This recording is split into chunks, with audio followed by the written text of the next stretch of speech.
Hey guys, hey Alex, hey Deluxe. Fresh cut? This isn't a fresh cut. This has been my hair for months. Hey Rez, thank you much. Thank you Deluxe. Thank you Alex. Hey Kata. Hey Senpai. Killjoy. Right. Splatshot wanted me to submit some like thing on Saturday for top 10 players. But I haven't watched anything, so I heard something's playing quite well right now.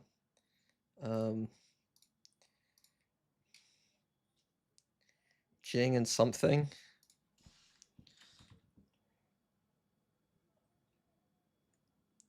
How far do we expect Chemkin?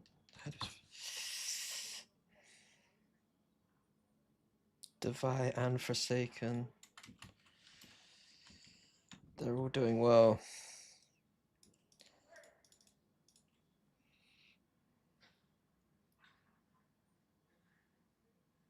Happy way. Happy way. The thing is that like I don't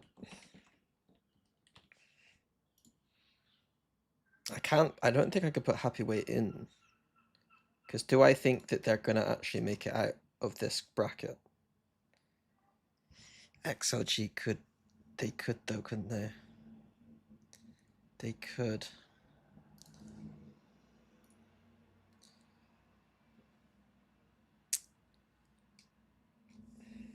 Who's doing well in Americas right now? I think the rate's actually playing really well, right? Should I throw on a cheeky narrate? I suspect that Sen should still go through that group, right?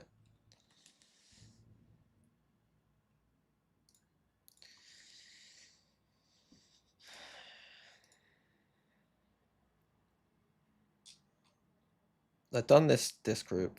It might be it's hard to vote against Chronicle as well, isn't it?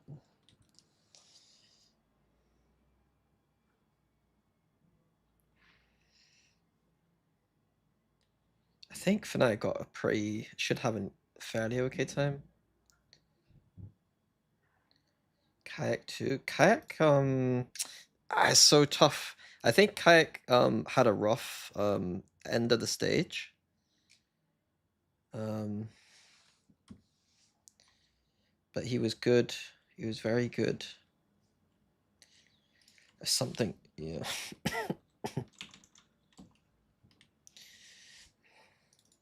I just suspect Alpha's gonna. I think Alpha will be.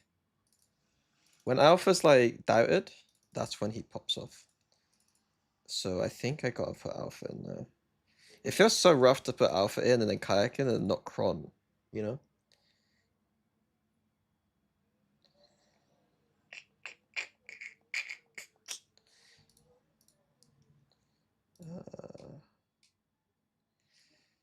Team Liquid. It's Natsan Kiko, to be fair.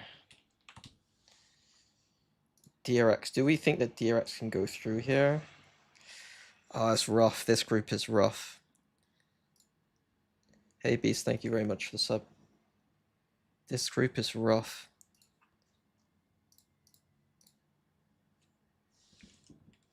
Oh, where's the Americas one?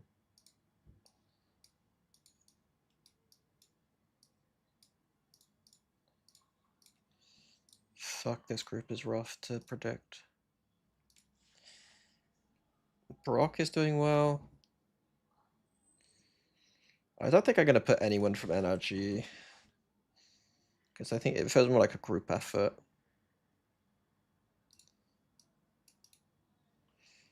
EDG, the boy, I got this weird feeling. I was talking to Pansy about it, where like they started playing Yoru, Kang Yoru, and like he had a bad game, but I just have this weird belief that something's gonna happen.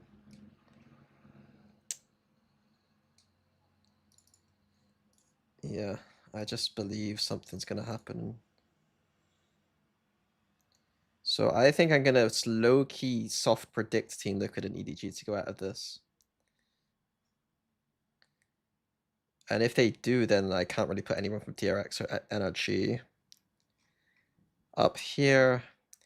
It's rough because I'm kind of soft predicting both for Jemkin and Aspas, I think, at this moment. But I think I need to put Aspas as number 10 just so that he's there in case. Like he's not gonna be 10. He'll either be like top 3 or he's gonna be outside the top 10. Like he'll be top 3 or not. But I'm gonna put him in my top 10 just to make sure that I got him covered. Chichu. Chichu. What's Chichu been playing recently?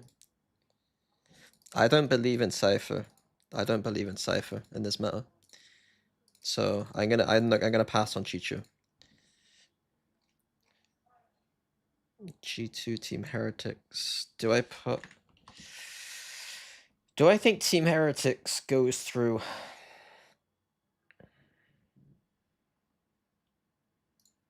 Are T1 actually any good right now?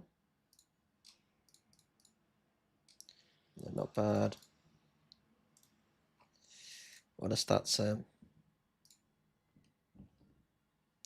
DH.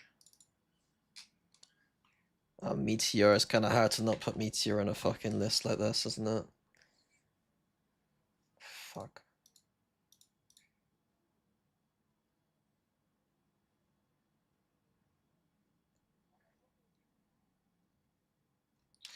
Who are like?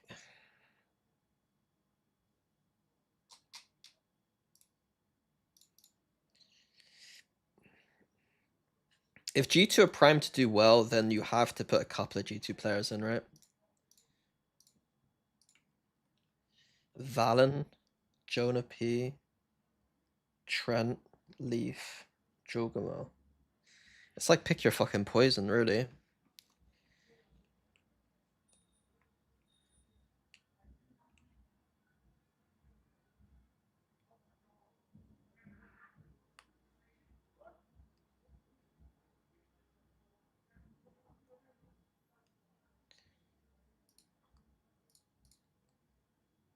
I kind of want to put Valen in the list.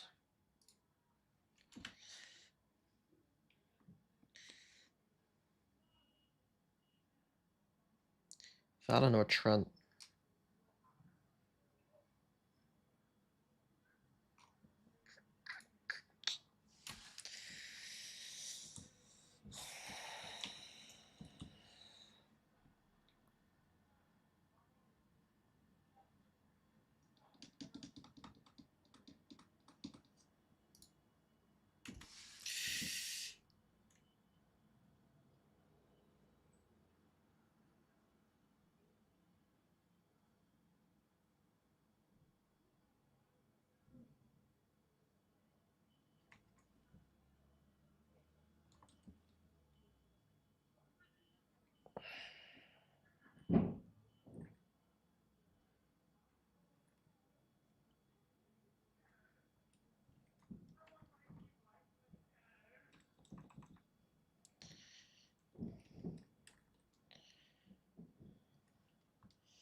It's so hard to get people in.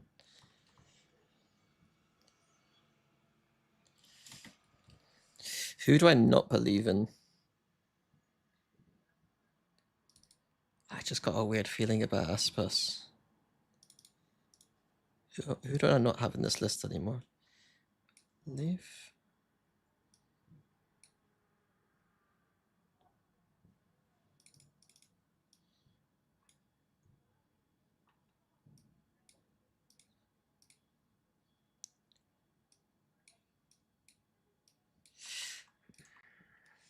The problem with this list is not necessarily individual players, it's just mostly like where they might finish, where they might actually finish.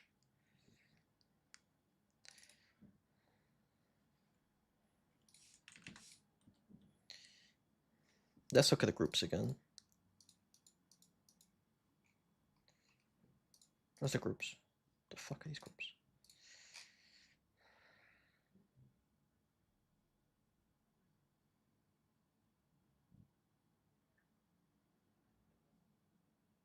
Who does most people think is the number one? Like, is there a consensus on number one?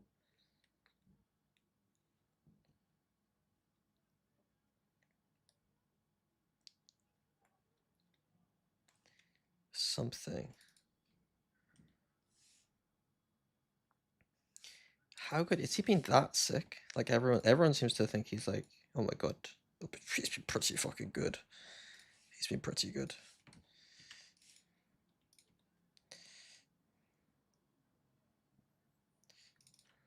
Do I think Team Liquid are going to go that far?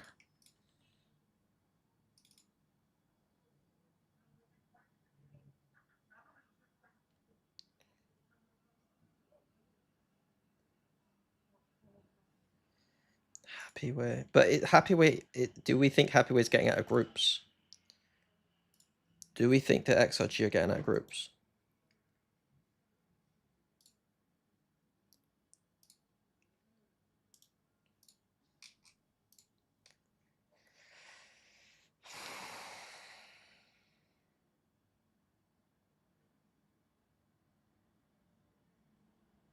Who's the two teams you guys think are getting out? Well, who's the second team getting out of this group?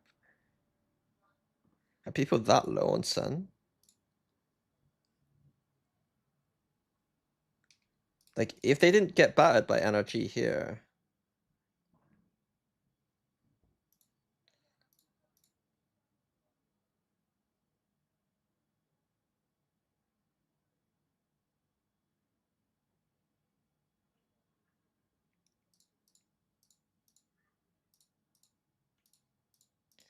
Chronicle's a good shout, but the problem is that Fnatic's map pool's weak, and then I think that Alpha's going to be the one who's going to take it personally.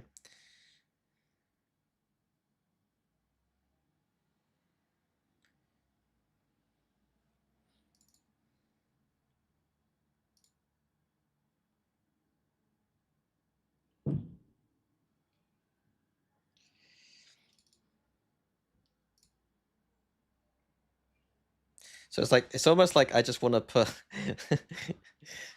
I just put it's so hard to predict, man, because I'm cheating. I'm just like basically putting G2 and Paper X top 4. Hey J2.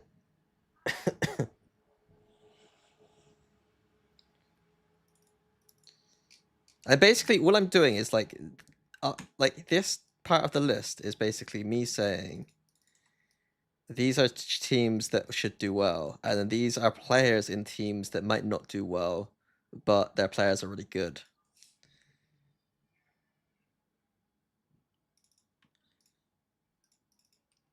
Oh shit.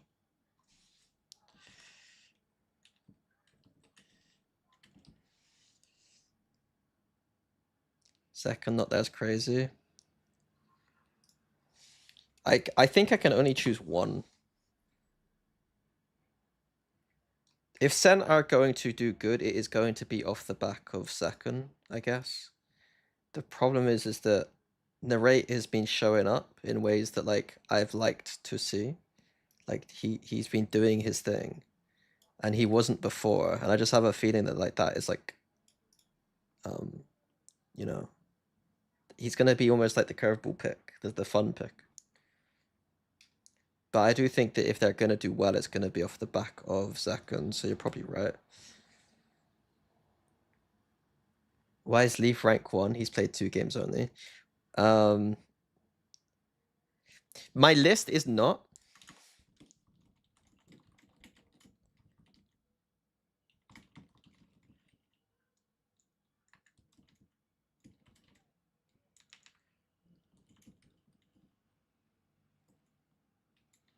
It's like, it's not like I'm not cheating. If it's a list of just current form players, oh sorry, if it's just a list of current form players, then what's the point of doing this exercise?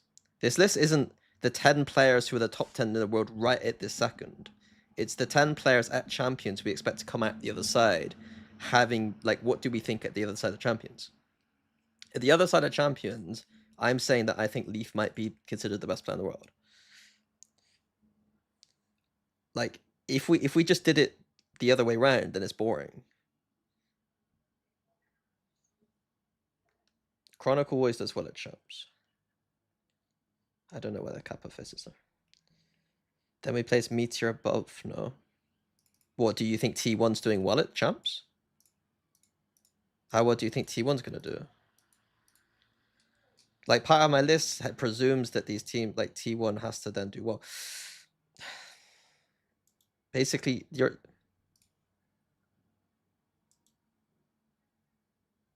A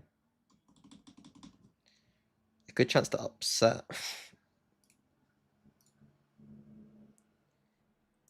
I think in current form, T1 are way better than Heretics, to be fair. But, like, it's Heretics.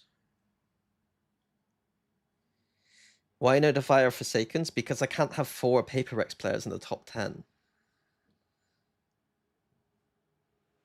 You know Heretics can show up? Yes, but so can T1. Rians is currently on my list. But the real thing is that Woot is the one that's going to need to show up, in my opinion, if they want to do well at champs.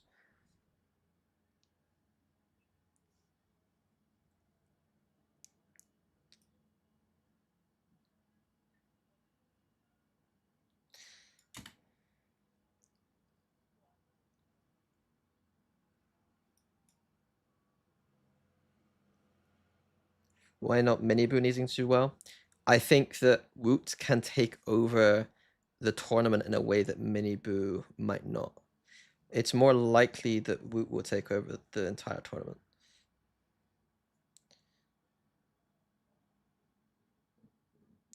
Like, Rians is a given. Rians is going to play well no matter what. Miniboo is going to be shaky no matter what, I think. In terms of, like, he can play really well, or sometimes he might dip out a little bit. Woot is the one where it's like, he could literally take over this entire tournament.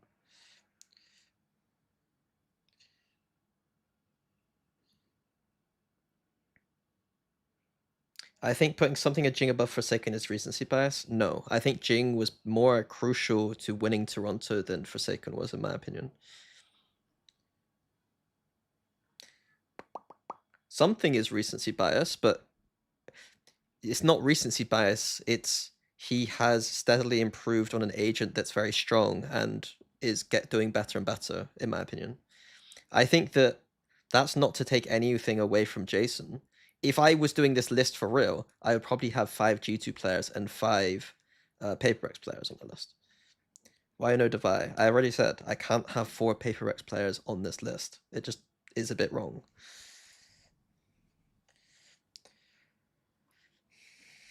I don't feel happy with doing the list this way, though. I don't feel happy about it.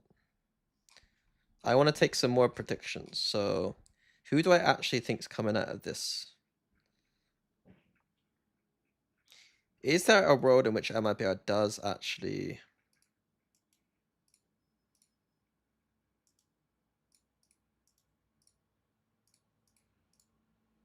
I mean, I think that we might be low-key underrating. They got fucking smashed. Verna's gone -16. Aspas gone -10. Artsin's on Euro. Surely Artsin isn't on Euro anymore. Surely Artsin's not on Euro.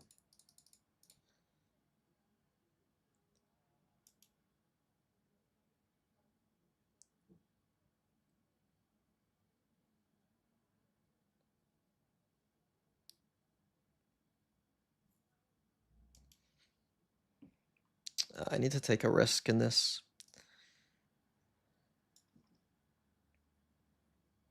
I don't have Kankang anymore either.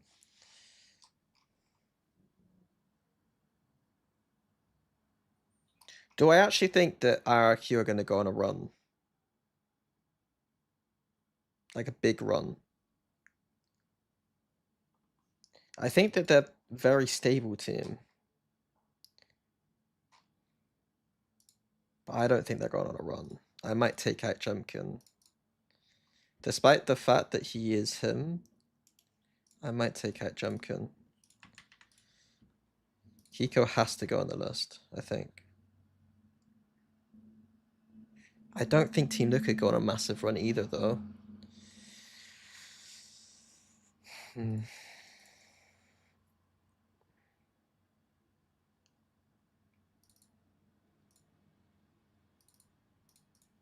In terms of run potential, I think that Kang and Alpha are more likely to go on something massive. Tia looking very good. I mean, that's true. In terms of map pool, I think they look decent now with the Icebox change.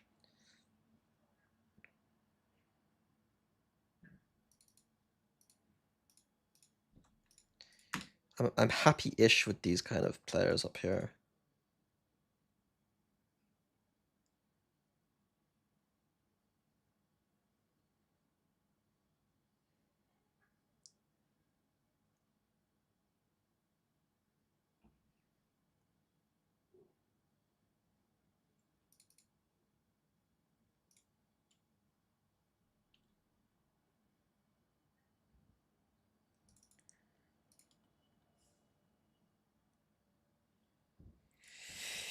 Excuse me. Do I believe in Team Heretics? Who do I believe in this group?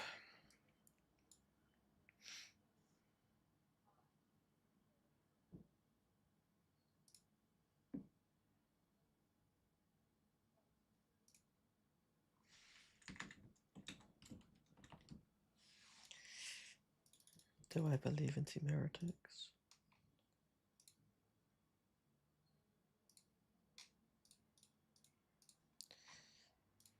T1, they did like Abyss. Do they not like Icebox right now?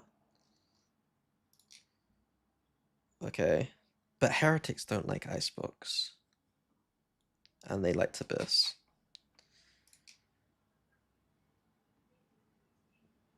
I don't know the fuck. Oh, never mind. I thought they had good stuff back here. This was interesting to me. I don't know what the fuck happened here. This was an interesting game. Sec.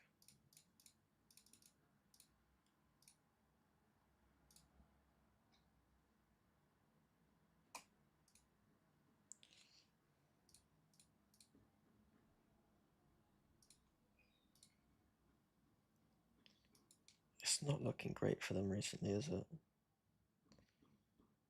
They like Sunset. They're not bad at Crow. T1 aren't.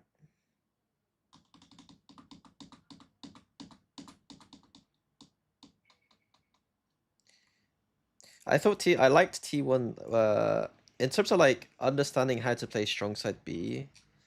This I thought their defense here was interesting. Like the way they had Yoru play on defense was kind of interesting to me.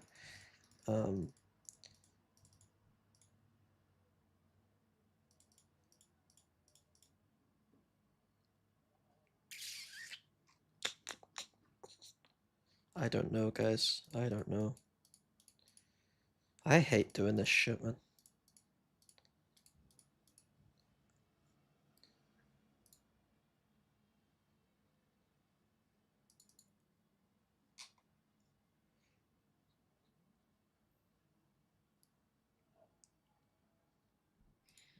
Why can't I not just put all of these people in?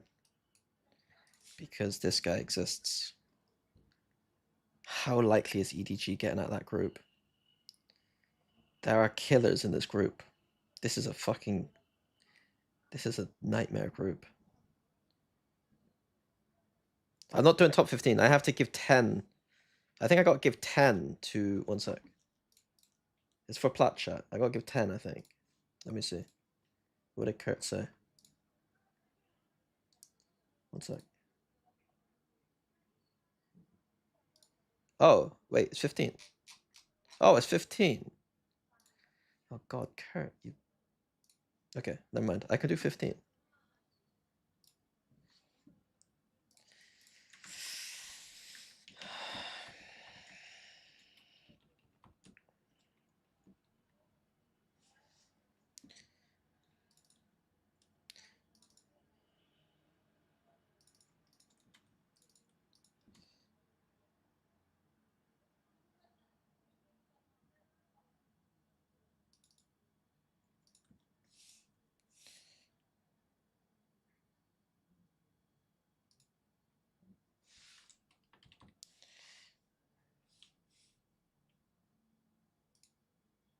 I can't have 3 Fnatic players, can I? I can't have 3 Fnatic players.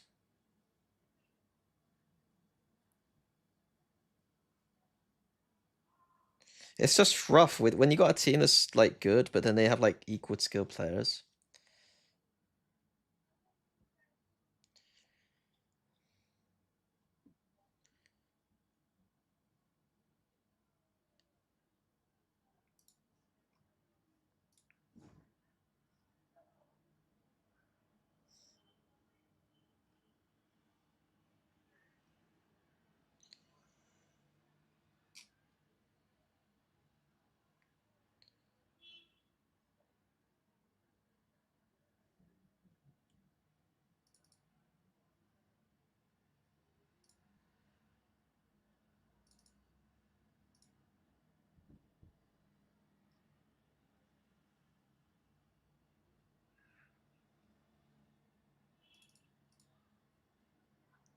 The problem is Kim is like it doesn't matter how his team is like. The problem is that individually, my list isn't necessarily like. At the end of the event, we're gonna look back on the event, and whoever placed in the top 4, we're gonna say those 4 teams had the top 10 players probably. Like, and so part of this list is like, yeah, I'm not like my list is yeah. It's like, how does Platcha actually want me to do this? Like,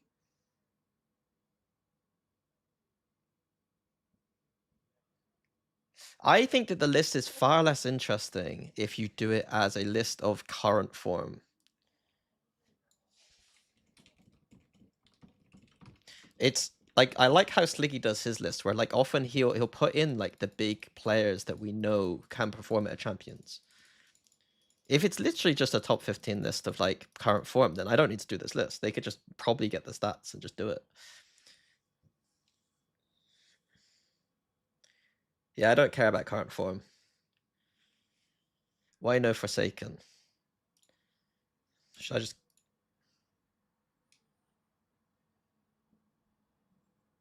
To not get Kayak and Chronicle, it's...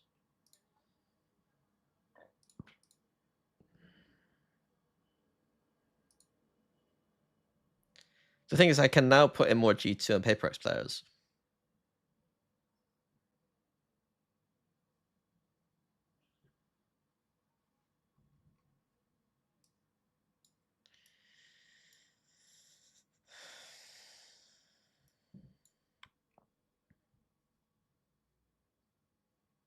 Forsaken can go in.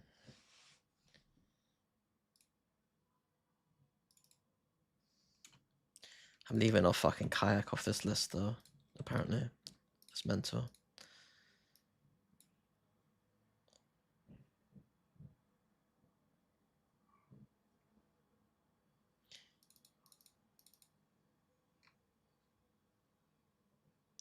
I have a Sun player, I have a PaperX, I have MIBR, RQ Fnatic, Team Liquid. I don't have a DRX player, I don't have an NRG player, I have one EDG player. This group is going to fuck me. I think I have too many of these players too high. Who cares? The problem with doing a BLG player is, are they going to win any groups in playoffs, any games in playoffs?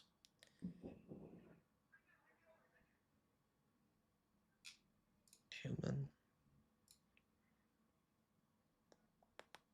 Human's doing pretty well. What did DRX even do right now? Again, you gotta read this part. This is pretty crucial to my list.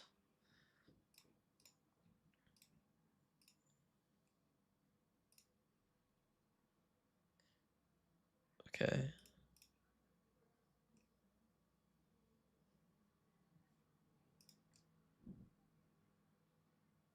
I mean, they don't play Yoru. They do play Vice a lot though. Who's playing Vice? Flashback. Low key. Low key.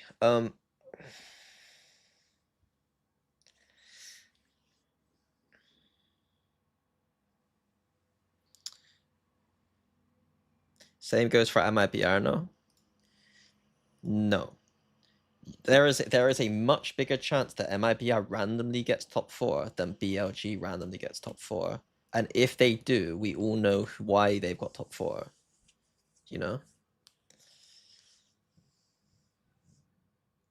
Don't you think Woot is better than Rians? No. I think that if Heretics do well at this event, it will be off the back of Woot's improved performance, and Rians will still be very good.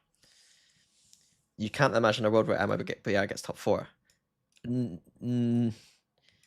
I couldn't imagine a world where Lev got top 4 last year, to be honest with you. I know it seems more mental now, but that's why he's 15. 14, sorry. That's why he's 14. Should I put him at... Wait, this is very important, the ordering of this, I think.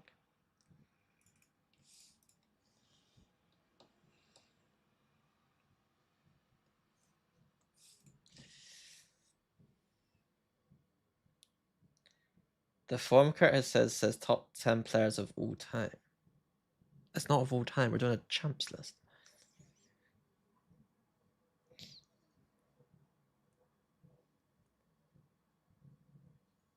You might be EMEA biased. I have 1, 2, 3, 4, 1. 1, 2, 4. I have 5 players from EMEA. I have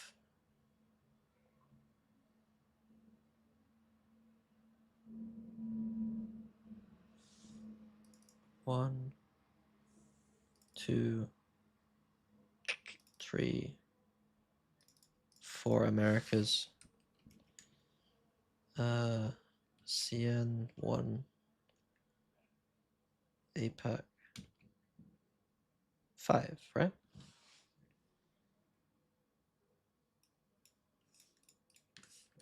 I think I am slightly biased towards EMEA here. The problem with the EMEA, though, is that Nats and Kiko, if you're putting one of them on the list, the other one has to go on the list. Like, they're just together. The problem with the rest is that Rian slots in as the de facto Heretics have gone on runs in the past, and he's the best player on the team. And then we're talking about Alpha and Kron. Like, Chronicle is like the greatest player of all time.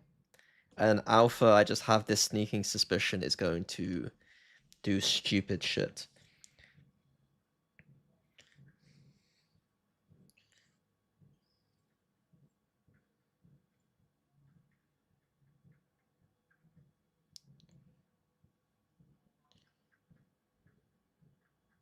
I think I might stop here. Is there anyone who you think, like, who's the player on this list I've missed out that, like, I shouldn't have listed out? Jonah P. Jonah's got the problem of,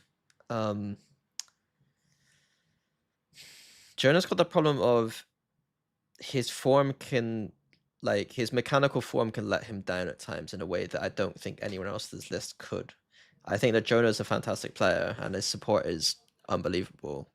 But I think I would rather place a bet on all of these players, like, mechanical form.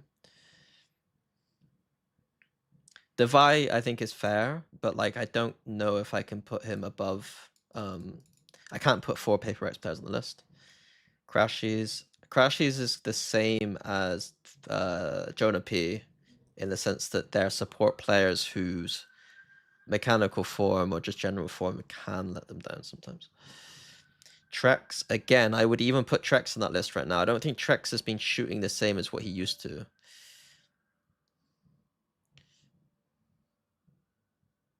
Any reason Forsaken is low? Because I can't put 3 Paper Rex players stupidly high. Mada is a good... Where is he on the stats? Where is he? Why is he so low? What's he been doing? Is he a playoffs player? Is that what happened? Baby Bay on the list. Or he's just not a ratings player. He's not a ratings player. Hmm. He has had big moments, but there must be something going on for him to be lower than like other players.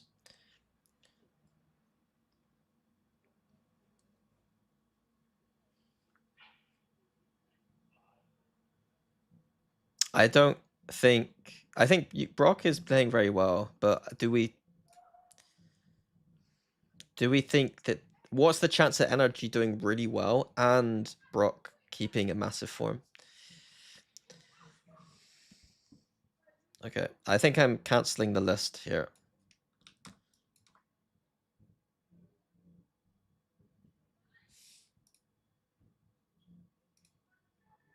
Like in my head, like Mud is the kind of player who might get top 8 and do pretty well. Aspas is the kind of player who might randomly just go, I'm literally the best player in the world and of all time. Get on my level. We're somehow top 4. Hello? What's going on? No one knows. Like you could tell me I'm mad, but look at this year. Like look at what's happened this year. What was the last fucking tournament? Like Wolves came 3rd. Like Wolves came 3rd.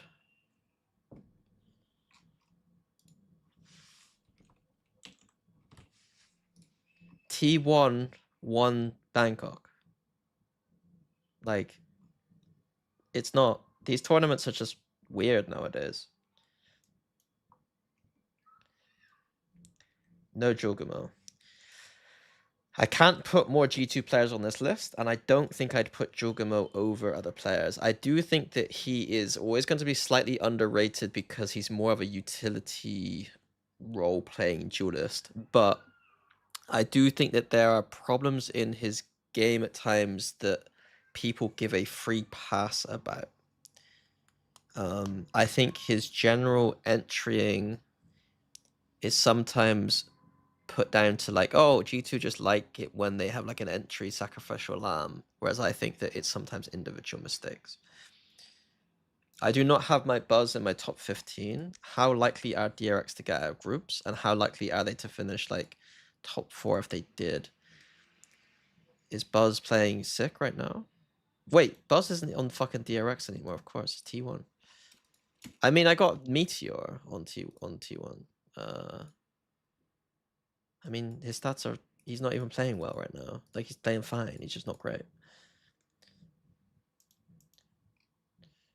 Bro, that fucked me for a second. I couldn't name, if you asked me to name the 5 DRX players, I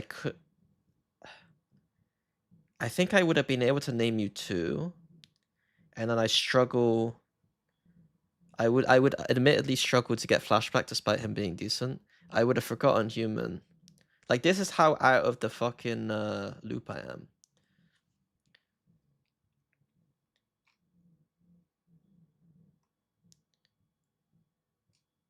Mako? You can't put Mako on the list right now. This ain't a top 15. I don't imagine he's gonna turn this around. You could use the same Aspas logic, I guess, on Mako. I just don't see it happening. Human and Neff.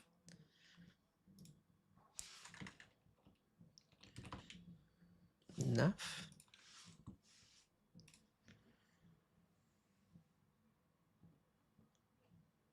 Okay, I'm being a stats Andy. His rating is ludicrously high. Why is his rating ludicrously high? Why is his rating so high?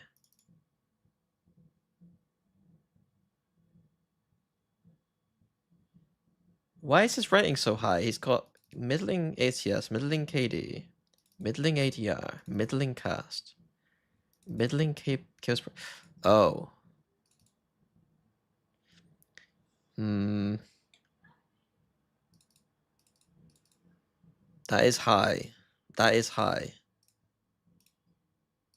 But it is KO, but it is high.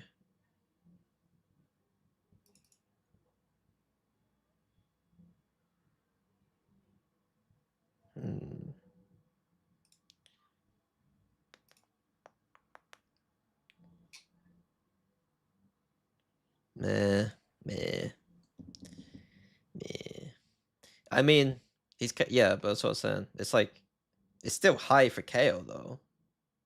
It's still pretty good for a KO. But meh. Okay. I'll have a think if there's anyone else I'm missing.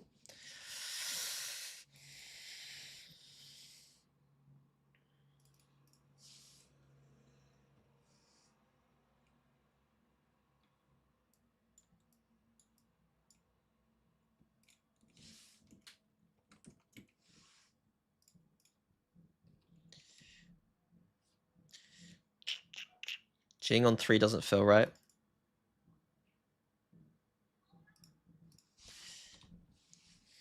I don't think people realize how good he is. Is it because he just ints or something? Like when I watched him at Toronto, I was like, this guy might have been the most important player. Like he enables their entire style, and then was also really good.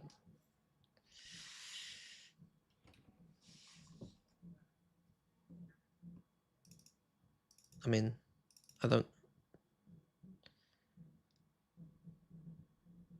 think Jing is underrated. I think Jing is underrated. I'm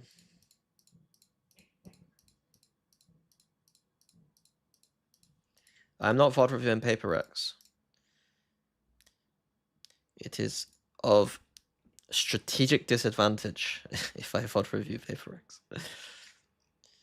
Potential strategic disadvantage. Instead, we're gonna look at G2 because that might be slightly strategic disadvantage, but it's not as big. Okay. I haven't watched Paper Rex play since Toronto, to be fair. But we are not going to watch them.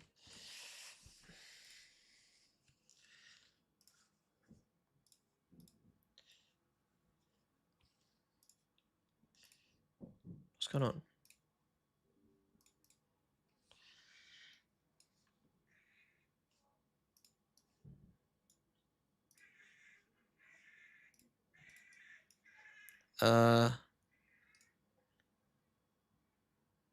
I should get good at using the hotkeys. Control Shift 1. What?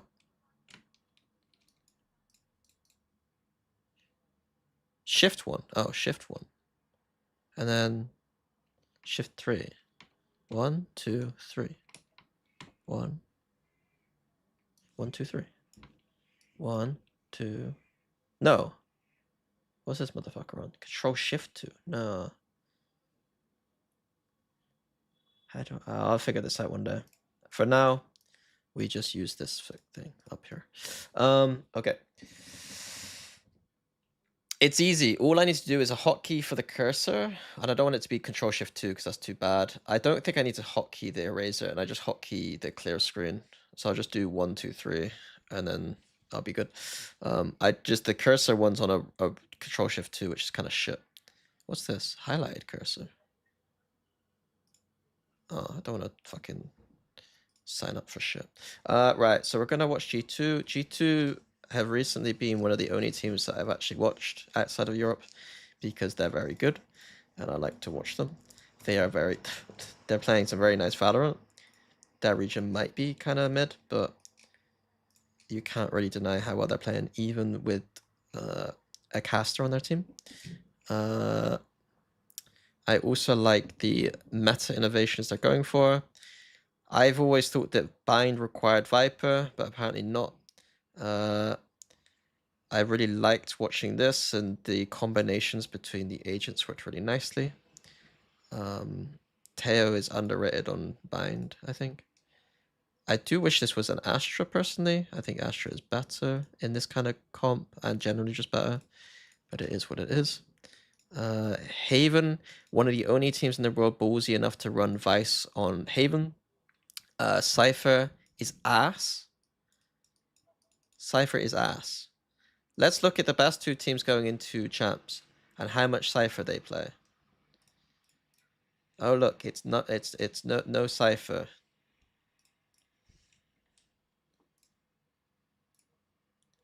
Let's have a look at PaperX. Oh look, there's no cipher.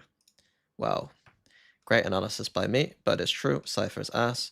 So I like they got the balls to run the Vice because I think Vice is strong, and no one really wants to do it because it's a bit tricky on Haven. And then the Fade is interesting. I think it helps. Maybe it's partly to help with the information, the lack of information that, you know, not having Cypher or Killjoy, even maybe Killjoy, means that you need more Prowlers or more information tools than Sova can give you. So the Fade probably helps with that. In general, I think Sova's weaker right now than Fade in general in this meta.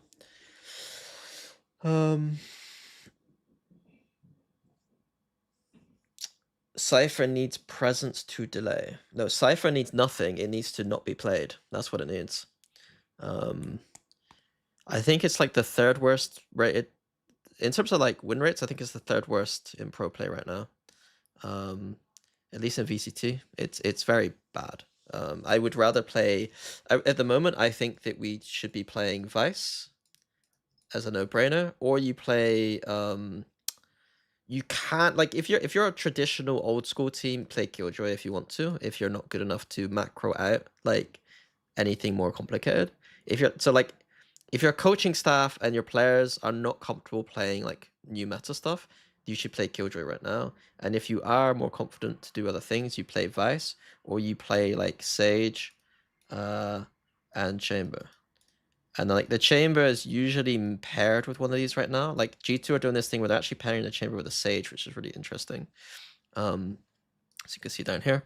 But generally speaking, I think Vice is the queen right now. And then the other agents are like the Sentinel meta is really interesting right now. As a Sentinel, you need to be able to play Vice, you need to play Viper, you need to be able to play Sage, in my opinion. You might need to play Deadlock sometimes. And then Killjoy for sure. And then Chamber maybe even, like, but it just depends who you prefer to play Chamber on that in terms of like roles. What other comps they do? Ascent is the Vice Chamber. In my opinion, the only team in the world that really understands the Vice Chamber interaction. It feels like other teams are playing this composition, not understanding like the interactions between these two agents specifically. And I think that the defense, you can see G2 actually doing things that interacts these two. At the start, when they played this comp, I think their attacks were very similar to Fnatic's, but I think over time, they're doing their own thing a bit more, which is interesting. Yeah. It seems like other teams to me are just playing this comp because they're like, oh, we have a Chamber player, we can play Vice, it's strong on this map, but they're not really synergizing across, or even, sometimes even with this agent too. Yeah, but we can explain that later if we get to it. Lotus, this is the one point of their map pool where I think that they could be better on, in my opinion. I like the Tail and Bind. I think their protocols are really strong here, and they have a style of play which works for them and will be strong. In terms of stealing something from this team, this would be the one area where I'm less likely to steal from, because I do still think that like having just the Santi here is like really strong. But I do like the approach. I think the Teo means that you can play the Euro, and Euro is really strong. So maybe I'm wrong. Maybe I'm wrong. But this is the one point where I'm a bit more question marked. Sunset, I really like this idea. I've not seen it fully. I think as long as you're not playing Cypher, you're good. And then it's just about whether you want to play Vice or not. I presumed, for me, like, I thought Vice would be like the agent they probably would play. But I'm interested to see what they're cooking up with the Sage. And then down here, Crowd. So they were struggling a little bit, but this is with the caveat that Babybay was playing. And then I think Leaf probably joined around here. NRG were really good at Corrode, so It looks worse than it is, probably.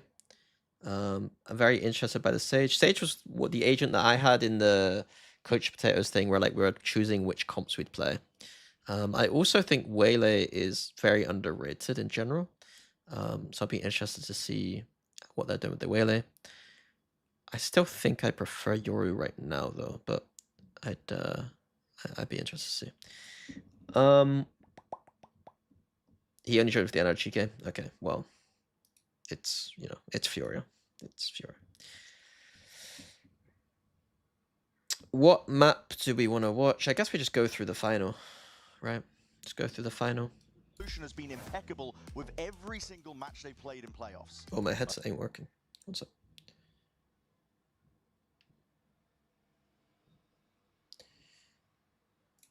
It's time for that Samsung match start. You can load up fast with Samsung SSDs and G2 will be open. So energy play KO. So what is there anything they need to be scared of against the KO? Not really, to be fair.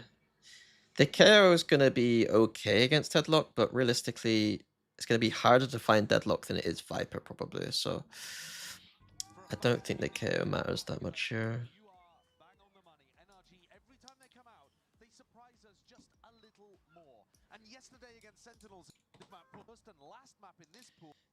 Okay, attack side, we're going straight for a B split. A pistol round. Pistols. I think that G2 have the correct read on pistols. Should I write a notepad?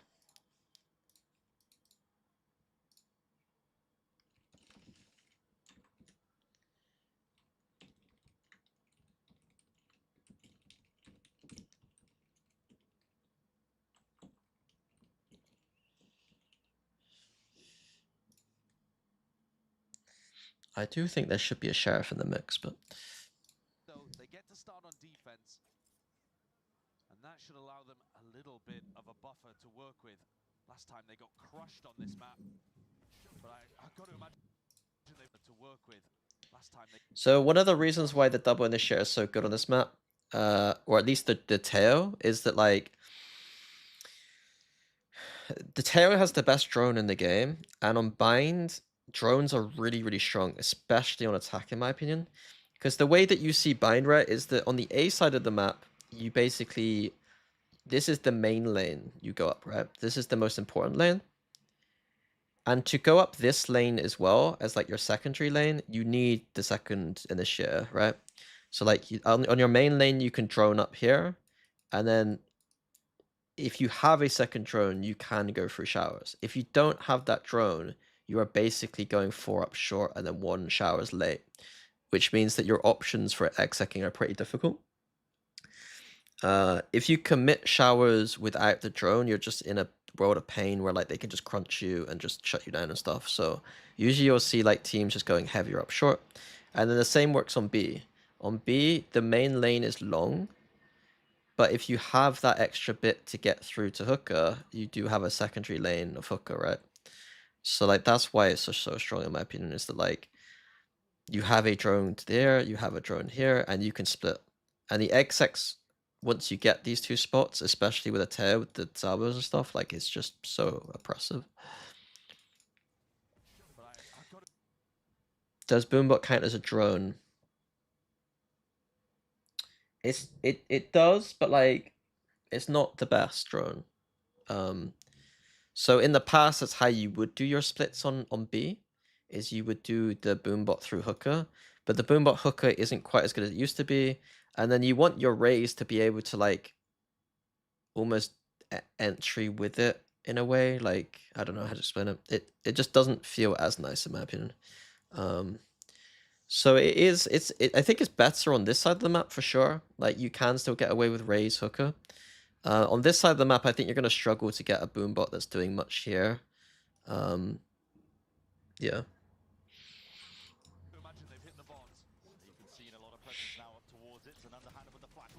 I mean, I've got to imagine they've hit the bombs. Seeing a lot of presence now up towards towards it. It's an underhanded with the flash. Wants to take the fight. Ethan, what an opening. This is the only thing about this comp. Is like, look, to get out of this through this Viper wall, they didn't have any flashes to go through. Like the no flashes mean that like they're just jumping out of like smokes, right? So that's the only thing that I can say, especially when the Yoru is dead like that. But maybe it's just the Yoru just needs to be flashing nicely on the XX. Essentially, the play came down to Ethan taking a nice timing and getting it. Like, how many times out of 10 is that play gonna get 2 versus getting none? Like, it's gonna be 50-50 in my opinion. His frenzy aim is pretty nice though. There's a wall. Kind of blocking his own team in there. Here has been remarkably good. And the improvements in the calling have been great as well. There's an outlaw. I'm relatively done with this round. Actually, come up and finish trophy and at champs, but Okay. NRG have just been up and down, making the roster moves, bringing in 3 rookie players. What a moment that they find. Do you prefer Yoru or Raze with solo smokes? It's not about solo smokes. It's about what it pairs with elsewhere. I prefer Yoru with the Teo than a Raze. Locked for champs and with a chance to play for a trophy. Took big risks heading into stage 2, but we've been talking about strength to strength, and a fantastic beginning for Bayern for them. It's a map where we're expecting to be dominant on to strength and heading into stage 2, but Already locked for champs. I can't see. took big risks heading into stage 2, but One question mark for me is going to be how are G2 going to use this cycling of the net? Are they going to cycle this net? strength and a fantastic beginning for Bayern for them. It's a map where we're expecting G2 to be dominant on, to lead the series early on in our grand finals. It's a long road. The fights can be marathons. Bonus idea coming out here from NRG. Ethan has to disengage. It seems like they have a good read. This is probably a read. Their default is slightly strange, where they trip and then use pressure on both extremities at once. It's almost like they know that it's likely to be like, it just seems, yeah, seems like they had a read here. We could talk about defaults a bit more later on once I've figured out what they're actually going to try and do. But fundamentally, like when they're slow rounds, they have they had drone here and drone here. It's just so powerful to have like powerful drones on this map on attack.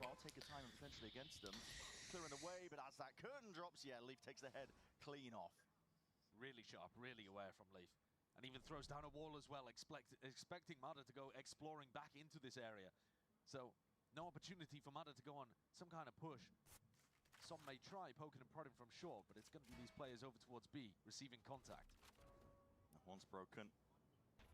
Awareness now from NRG. There's a judge. Scuba sitting tight into Tube, but there it is. Salvo's going to be pushing them out into the open. The salvo for Tube is crazy. Still, that sees Tube. Awareness now from NRG. There's a judge. Scuba sitting tight into Tube, but there it is. Salvo's going to be pushing them out into the open. Wide as anything. Good discipline still. That sees does connect. Only stops them for a moment though. G2 relentless here. 30 seconds left. There's a huge amount of utility available with G2's comp. If they want to, the last time that these two teams played, if you recall, it was like Valen and Jonah P just going bonk the fuck. What's the way it can work its B. You're gonna get flushed out. The one weakness to the comp, in my opinion, is I think I would be playing the Viper on A against this comp. I think like they can shut down short a lot easier. He hasn't missed a beat, to be honest. Like against against Vipers, right? They usually got the wall and orb, and it's like kind of difficult to deal with. Whereas because it's all open here, I expect them to be doing like more deeper smokes and then just trying to shut down short a little bit more, i.e. NRG shutting down short. I don't think using the orb on B is worth. Back into this team.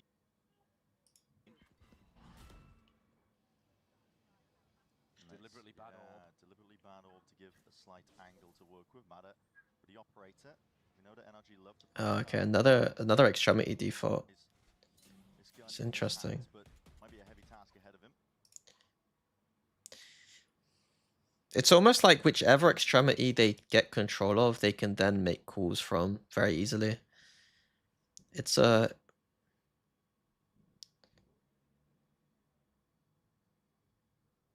and it also gives them TP control. Like I was just thinking, why? Like obviously you can't really default short. You can only really default this lane, and this lane. And so in my head, I was thinking, why are they not defaulting? Like lane 3, fine. I'm trying to think, why are they not defaulting lane 2? Defaulting lane 1 for TP control. And then they can come back to lane 2 later on if they need to. Because in my head, there's something about this map where it's like, if you try and control one of these two early, you can always use these 2 lanes later on anyway, because those 2 lanes are the most important ones. But if you're able to get anyone in these spaces, then it's almost like you then are just like, oh, okay, we can go A or we can go B.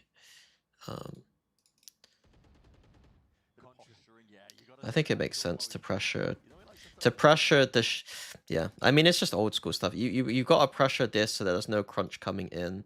If they do get someone into showers, they probably end up going A. Every now and then. I mean, there's plenty of teams that do. There's a Gravnet into the Salvos combo attempted. And then you can't TP. You can't then punish later on as easy because the fucking trip stuff.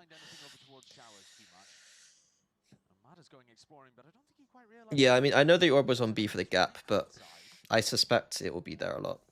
Steps forward, Matter. Jorg could walk really close here.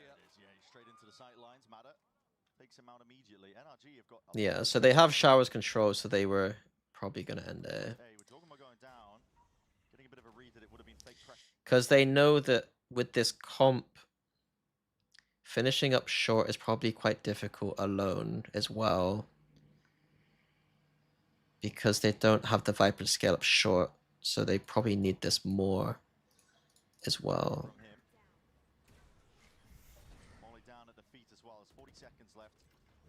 Trying to pull some of this util out of NRG before the hit is committed to, but now G2 they pounce to try and strike onto the chance, but still these smokes are just in their face. But yeah, fundamentally, it's going to be hard to get through these smokes without Yoru. Like it's strange to me that Jorg is doing this stuff. When if they get blocked here, how are they going through this easily?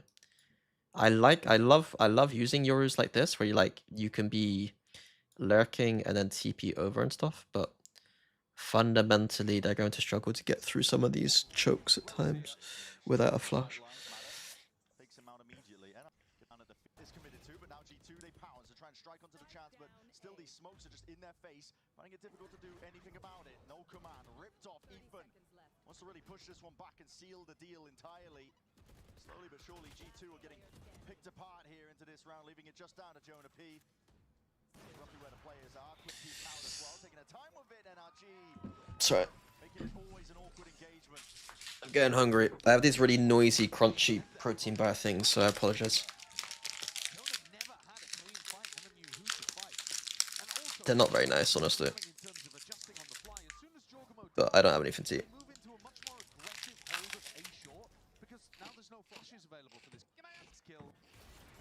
A great start for NRG. They've knocked G2's economy once more.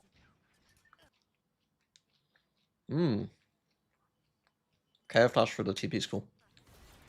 Stun in your face, Matter. Quick evacuation with the satchel. Incredible that he does. Bro. Oh, Leaf did net something that's random. So he net in showers maybe? G2's economy once more. Yeah, he net showers, okay. In your face, Matter. Quick evacuation with the satchel. Incredible that he doesn't get caught in spots like that. And Scuba, they're not clearing it. The time to be taken here, and he just weaves in and out. In your face, Matter. Quick evacuation with the satchel. Incredible that he doesn't get caught in spots like that. And Scuba, they're not clearing it. How did he get across? Stun in your face, Matter. Quick evacuation with the satchel. Incredible that he doesn't get caught in spots like that. And Scuba, they're not clearing it. The time to be taken here, and he just weaves in and out. No one anticipating Okay, it's nice from Scuba, but And he's straight back in there. What's the three? how many times is that gonna happen? Eco round. It means it really worth it to pull out a play like that on a round like this, but if I was Josh, there's not a chance I'd let Baby Bay sit near me. future. There's not a chance I'd let this idiot sit near me, man. Oh. Oh! Scoop, come on, Scoop. It means in the future that G2 are going to have to be very diligent about clearing those corners and worried about plays like this. On the side, aggressive, crazy game, hard. I mean, they need to from you with Corrode, and I really true. And NRG also really strong ideas, a good fundamental underpinning to their defense. And if you can get out to a blazing lead like this, 4-1 up. I'd end up doing what he's doing to Qubert to Baby Bay, and then Baby Bay probably just fucking But this has to be a kill round me. on the board. Round 6 gotta go the way of the attackers here for G2 to feel like they've got a decent start at all in this match. I'm seeing players grouped up over towards B longs. Potentially a deep smoke down and a flash through in the end. Viper's Pit is going to make sure. Deadlock ult. I haven't seen some good Deadlock ult tech for a while. Give me some good Deadlock tech. Oh, oh. The timing is terrible here, but it's nice. The reveal was way too early. Or the flash was too late. Like, flash reveal? It's quite nice. I like it. Like, this is when you know a team is doing good stuff, right? So, macro-wise, they have the orb on showers. Like, I'll be honest, you couldn't design... I don't think you could design a better Viper ult round than, like, what they're doing here, almost. They have an ult on showers, and then an orb for protection. They have the ult on short. They have an aggressive flash reveal play for an initial pick on their strong side, and then they can just fall back after. Like, I don't know how to explain it, but this is like... This is a 10. Like, this is like a 10. Like, if your playbook is consistently has this kind of logic to it in every single moment with protocols, this is when you get, like, a team that's, like, one of the best in the world. Like, Wyatt was saying it, I agree with it. Not the best offer that we have in Americas right now. But against the tape. but I say this, and then, of course, like, G2 are a smart team that has ults and stuff. Like, they can beat this. But NRG has set themselves up quite nicely. Could be a problem. In your face, Mada. Can't quite hit that reaction, but it just There we go. brute force it through the pit, the annihilation. Sucks it up, still that pit not removed for now. It's staying up for a few critical seconds, potentially to buy some time for the team to get back in, but it will eventually drop G2 now. It's a 10 in isolation. I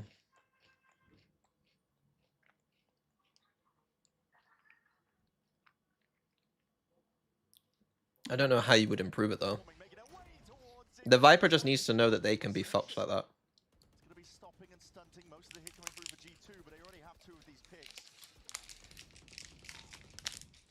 They're willing to slow it down, temper the middle section of the round. Wait it out a little bit. Looking to try to bleed the smoke out of Smoke as well. He doesn't have any more G2 defensive should smokes to beat work with, Heretics. so now they have to go and take a scrap in laps. Looking for the next play against Jorgamo. But it's champs. Big trades occurring, just a 1-for-1 though. Anything can happen. For NRG in this spot. Still Som there. Brock getting So now they have to out a little bit. 5v3. What's going on, G2? as well. He doesn't have any more defensive smokes to work with, so now they have to go and take a scrap in laps. Looking for the next play against Jorgamo. Big swings, big trades occurring, just a 1-for-1 though, and it's not ideal for NRG. Oh, Leaf. Leaf, you're supposed to be my best player. Active. Ball swinging out with Can't be saying shit like that. 2v2, but Brock will fall. TPs. Oh, I just spilt drink everywhere.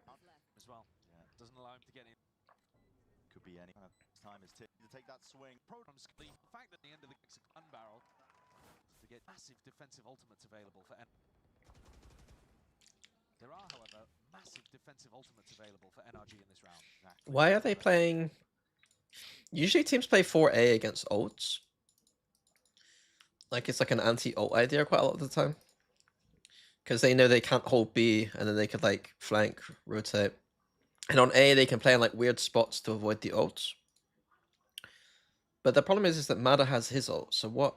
Why are they playing Mada by himself with his ult, is my question. Big blind spot right now. Now, Mada is alone. Yeah, but he can play along because he has a showstopper. Som has an orbital strike that he can help with from lamps. So you can afford to quad stack the A site early rounds just in case G2 runs something. See, what Josh is saying there is like, in a cast, it's like you kind of gotta say stuff like that, but like I feel like in true reflection, I don't think they're thinking about Mod as showstopper. I think they just want him to be there for delay, and then he'll play retake with the O, maybe. What was I eating? I'm not gonna. It was a crispy wafer My Protein bar. It was a hazelnut flavor, which is terrible. The chocolate flavor is quite nice though. There's my number one player. That's my number one. G1 Leaf. The only other thing I could think of was this a direct anti to a tail idea that was going to be A, and then Mada was going to raise ult through the TP or something.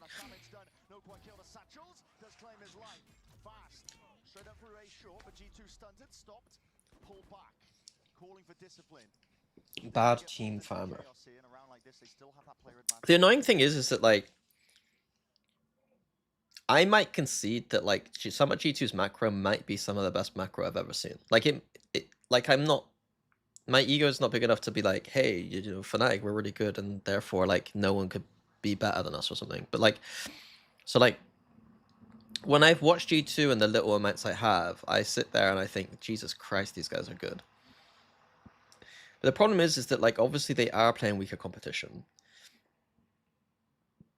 But I'm just telling you the process, like not the results. I'm not looking at their results and thinking these guys are good. I'm looking at what they're doing in the server and saying these guys are good. Obviously, if it comes down to it, they could lose all their gunfights or something. But as a team that I would steal ideas from, G2 are right now the best in the world for my money. Like they're the most inspiring to watch by far. I don't think it's particularly close. In terms of like my style of Valorant that I would want to coach if I was like a head coach, you know? Thank you, Exception, for the sub. I appreciate that.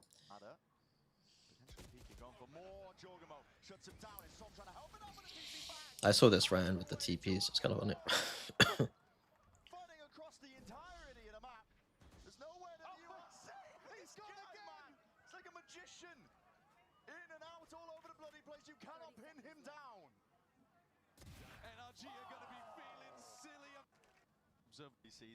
It's a funny round, but I don't think people should look at this round and be like, this is why. That's a good replay. I do think America's replays can be iffy at times, but that was good.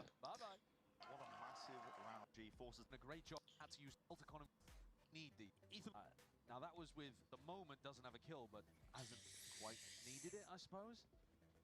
To give the rounds regardless. Do you like Babybit 6th? I mean, having someone, he's almost like, to me, he almost is like a de facto like performance coach right now for them. Like just having someone like who's just vibey.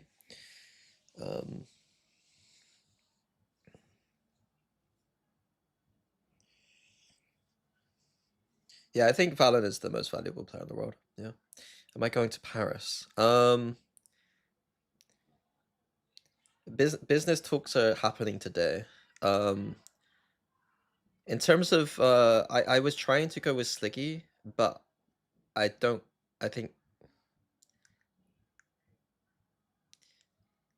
hope he doesn't mind me saying, but he was told that he wouldn't be going to champs, so I won't be going with Sliggy's stream, which is disappointing because obviously it would have been fun. But I might be going in. There's a chance that I go as a coach, but we'll see. Again, the money's getting tight here for NRG. They've been able to at least keep the buys going. Dimensional drift. Stay for a rainy day. Happens to be now. Head button onto the nade over towards Showers as well. NRG are trying to hold this one down, but a grab net. Oh, that's a kill, surely. No, Mana! He's right there. Quick to the NRG are trying to hold this one down, but a rainy day. Happens to be now. The nade over towards Showers as well. NRG are trying to hold it feels like Energy has a good read. Excuse me.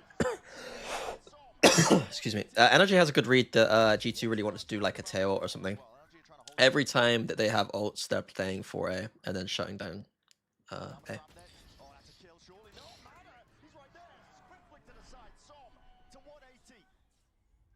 Swats down Jorgamo. Wait, The Mitch? Outgame wasted, pulled out of G2 You're staying here. with Mitch? Wasn't Mitch in a hotel? But just couldn't find the player. Sick shot from Mata. And he even used Trent's ultimate, like you said. Is he to staying- collapse. NRG just stepped in front I of don't him, know. took the fight in the choke point. And that 4-stack, what a call. Oh, Gone okay. for it in a previous round. They didn't quite have the Yeah, I read. think it's kind of rough that, like, again, like, I hope that I'm not speaking breaking news for him that he wanted to break or something, but it is kind of disappointing. Take a risk here, though, now. This is just harassment for When especially when it's in Europe, you know? Making a bit of the util here, smoke drop down. Like, he's G2 out of the fight. isn't he the biggest European English speaking streamer? The problem is that there's just French and Spanish and Turkish, so probably bigger, I guess. But... They have the money, so it's And not then who cares if they're English speaking when you got like Tower Contends who probably, you know. far away from being able to exec anyway. G have just got the full complete read. Still a stack of bodies. For them over 20 seconds now. Getting into the tail end of the round. G with a spot as well. Bullets flying forwards. Matters there. ADS up. Sharp. Other languages have more viewers for sure, but like Closing this one I out. feel like Europeans should still be prioritized, but The timers against them ran out. FNS is gonna be there. I was told, I don't know, maybe I'm breaking news, but Gonna be sitting on the sidelines for I now, don't looking for think he round is. They, Ethan there is the IGL as well on how the other team is going to be approaching their attacks. It served its purpose and won them a vitally important round. Keeps them intact into the Towards B because that's where they heard a flash early on. Okay, let's lock in. So they tried a bunch of short execs with ults, it didn't work, so then they're going back to a more B-long default. So before they were doing like a 2-1-2, and now they're just doing like a 2-1-1-1.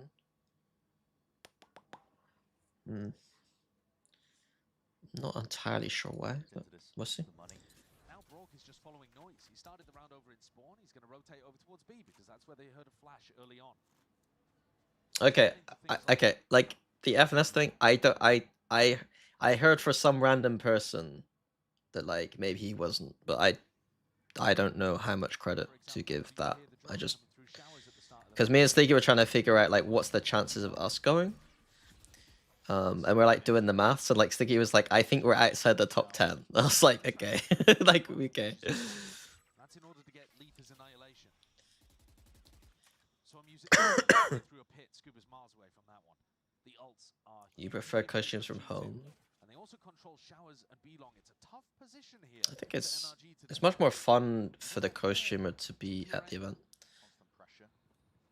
Showers control still there's for them as well, so the TP could be taken by I do like Tails a pick on bind, yeah. So I'm using So they that do get B-long, control and they showers still control showers. Okay, so they go back into the... early on. I think this is just waiting for a push.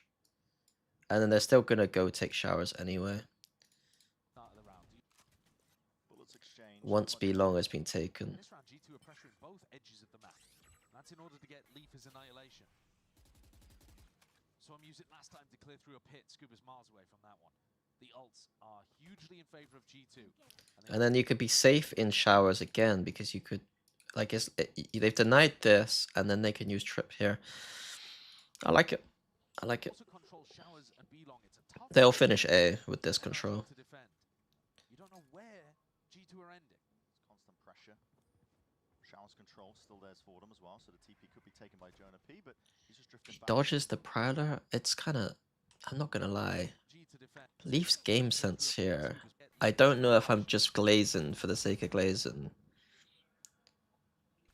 So I'm using last time to clear through a pit. Scuba's miles away from that one. The ults are hugely in favor of G2. And they also don't know where G2 are ending. Constant pressure. Like, what is that timing? Showers control still there's for them as well, so the TP could be taken by Jonah. Oh, he's setting up an annihilation, right? Or he's setting... Okay, he's setting up his shit. I don't think he meant to. P, but he's just drifting back. Doesn't want to give I away think the he's round. setting up Players something. gonna be landing Mada to nade, Right? primed and ready. Util flying forwards as well. Yeah. Yeah, annihilation. Gonna send this one equally. TP forwards. Jorgamo immediately dealt with salvos. Mm. Actually, Forwards as well. He's gonna send this to nade. I hate YouTube, man. Ready.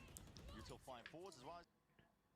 Landing Mada. Oh yeah, he did use his net. He was using a net lineup. He's lining up net Where the fuck did the net go? Send this one equally. TP forwards, Jorgamo Was it heaven? I think it's heaven. Salvos. Over a strike, tall. There's nowhere safe really to stand, but it's like Pocket Man is trying to play in. And what a horn sets up Som perfectly. Bit of guesswork alongside it. Brock going to be He did go bench. waiting for his team. Oh, he ulted the bench, yeah, for sure. But Slowly closing up. why are they struggling so much? Over a strike, tall. There's nowhere safe really to stand, but it's like Pocket Man is trying to play in. They just okay. So like I said, short is a bit of a problem. Perfectly. I think. Why is it a problem? It's because every time they go through short, they're missing something. Like now they're missing Jonah. They're missing the key person to get through short. Last time they were missing Jogamo with flash, and now they have no flash. They do need to be more considerate about finishing A without key. Like getting through this choke with a smoke down, they need to be much more wary about it than other teams, and it seems like they're not being as wary about it.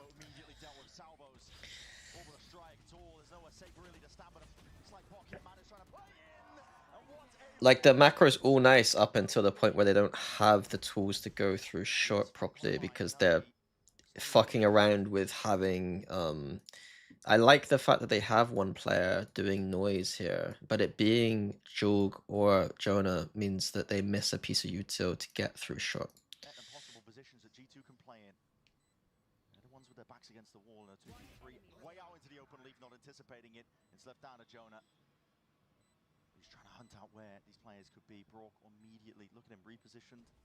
Watchful eye up on the rebound. And the old flat trend. And Bonkar is elated. And the buy is shoddy for G2. I do think G2 are generally one sec.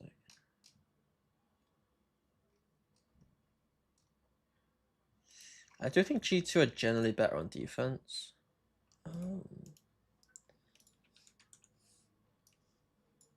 But how what does it look like?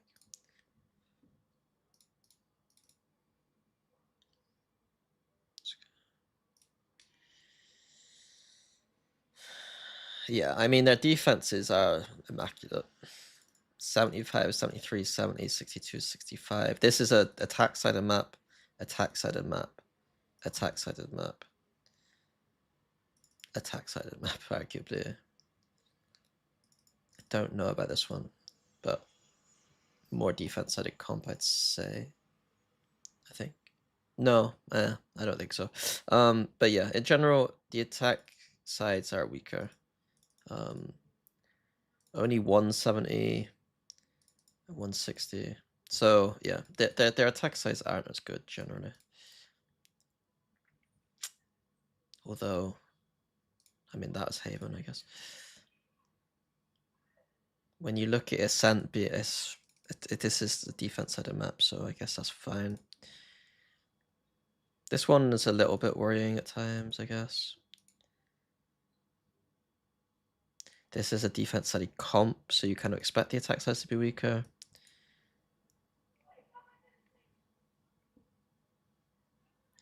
This is a defense sided map.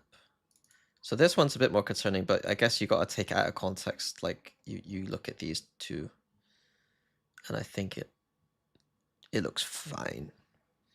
So all in all, I think that defense is slightly stronger. I think you got to contextualize the attacks to what maps and comps they're playing.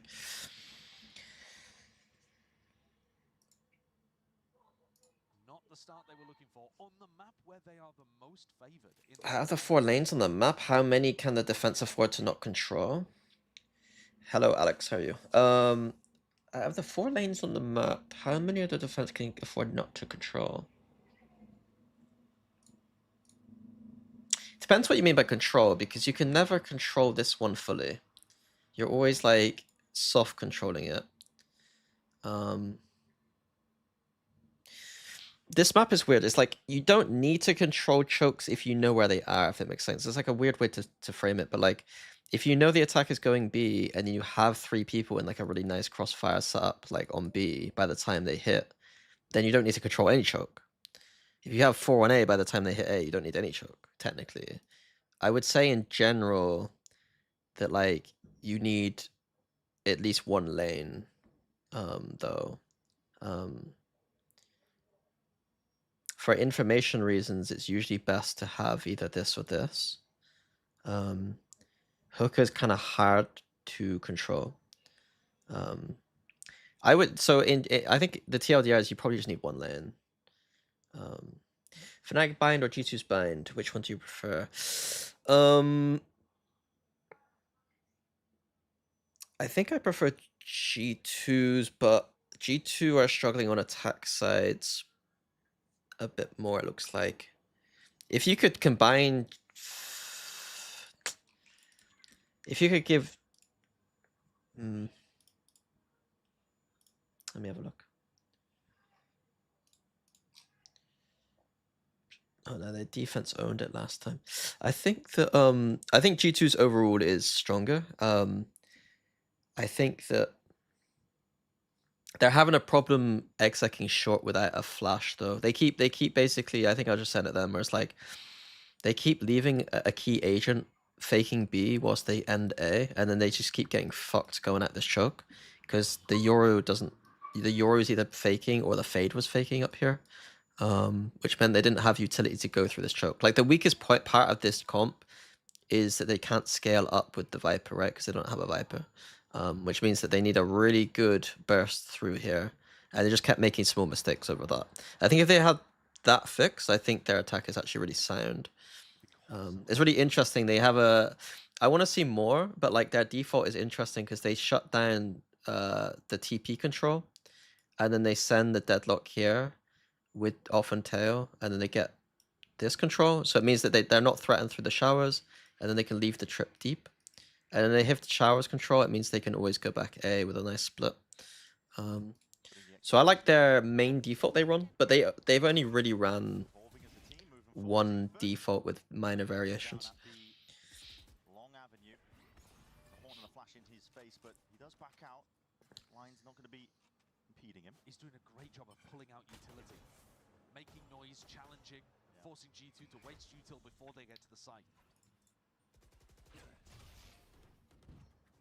Jorg trying to get a little bit of information, but Valen's been calling. How did Trent die? A horn and a flash into. Forwards, Ethan. Really locking down at B. To be fair, given how well Soms played the smokes ran short, the Viper Orb here has been helpful to like stop G2 just walking up B long for free every time, I guess.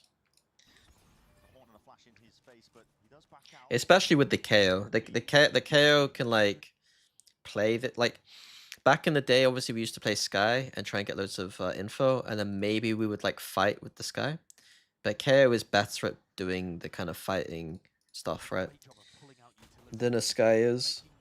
It's probably like the only agent bar Yoru that can fight B long effectively in a very solo way. Obviously, if you have like Gecko, you can like combo like Gecko flashes with other agents and stuff. But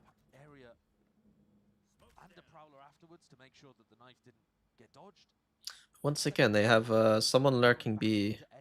Like I said, has been calling a lot of this. B long defaults into short pops. Now, usually though, they've got people ready to push up and hold this tight pocket. I like it, but again, the problem has been getting through this short choke. This time they're not playing for short. Oh god. Yeah.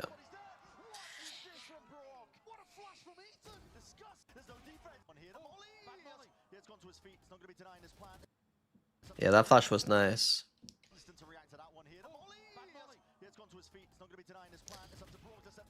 If you're gonna play KO, you have to play it as good as Ethan, or it's just not worth at all. And even with Ethan playing it, it's like still borderline.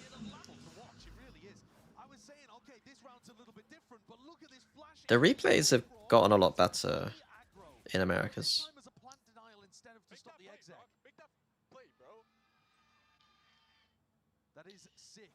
Whether that is Ethan calling for Bro to do it or Bro calling for the flash, either way, perfection from NRG.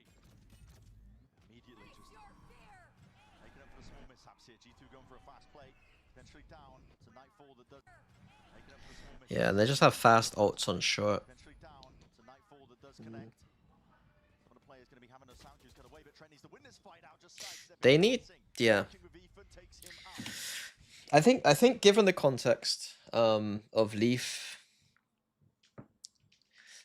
I do think that G2 are not as ahead as I thought about some of this stuff on attack. But the fact that Leaf has literally not been on their team means that they get a free pass, honestly. Like, I'm almost annoyed that they weren't, like, I'm always annoyed that, like, Leaf didn't get to just be healthy the entire time, you know? I would have been, I know that everyone loves the baby Biak, but, like, realistically, like, not having a key player on your team playing with the team for, like, 4 weeks is probably a pretty big disadvantage.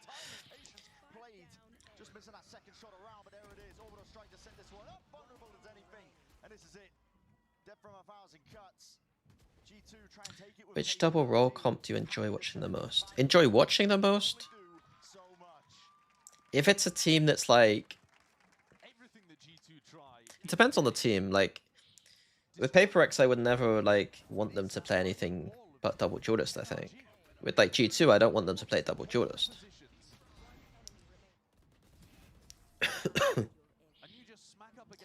I like, I'm liking the double sentinel chamber stuff a lot that G2 run, and I like teams like Paper X running double duelist. I think the meta's in a very interesting spot right now, where, like, if you are very comfortable with double initiator, you can still apparently qualify to this tournament, but there is an asterisk over it. And then, like, I like the fact that there's double controller, double sentinel, double duelist is all looking really good.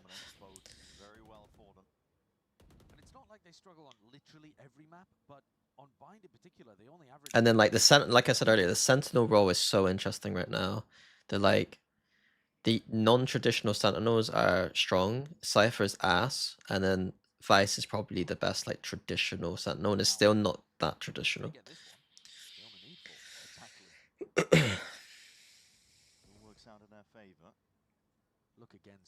Off-season tournament, no one used their comfort comps for huge amounts of money. What do you mean, Alex?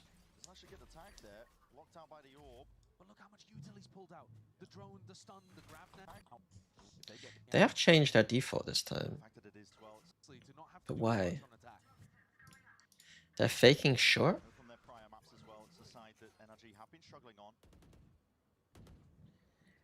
They wanted to burst short, but they couldn't.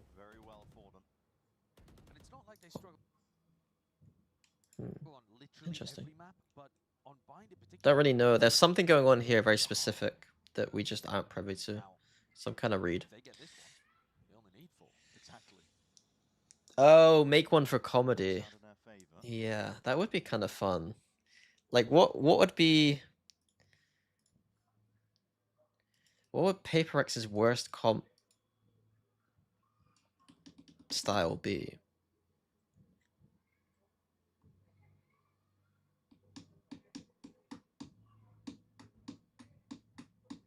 Double... Double... I think it might be double initiator.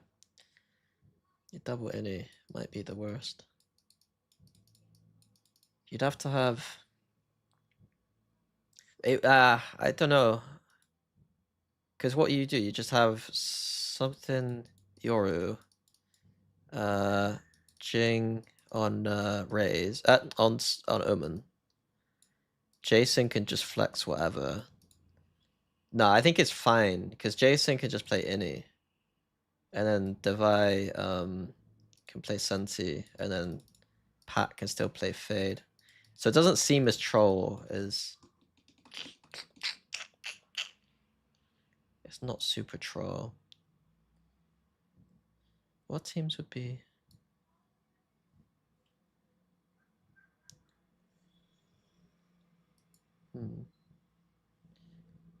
I would want to see how you guys played Chamber. Who would play Chamber? I could see a world in which you put Jason on Yoru with something on Chamber. Devi, Vice, or Sage. Jing would have to play Omen. And then Pat can just play Recon still.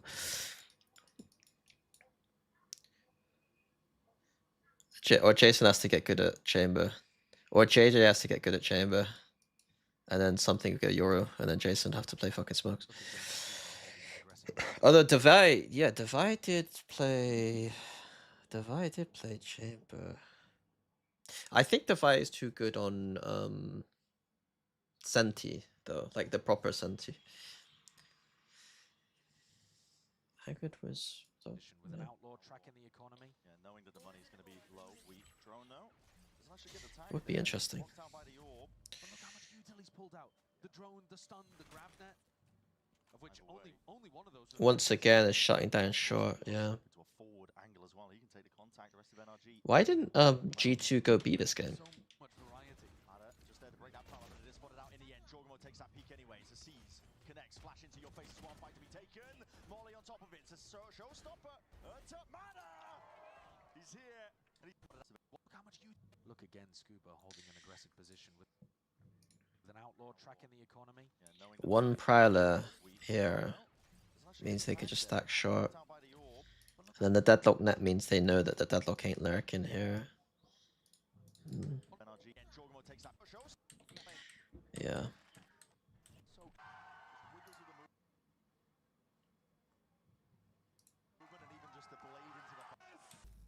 We'll see if there is any pushback at all from G2 when we look to that next half.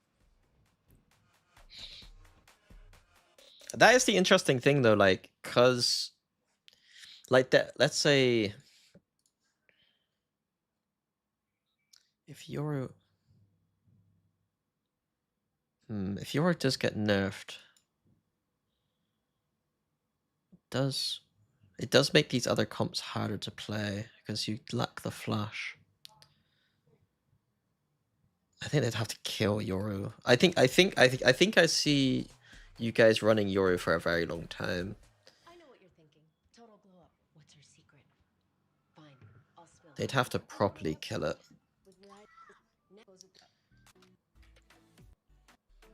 Like they could take a TP away from Yoru, and I still think it's probably worth. Between these two teams, it has been exciting. Because like the way I see it is like, how do you then play? How do you play? Like the chamber comps, right? The interesting chamber comps, I think, become like, how do you play it without Yoru? Like,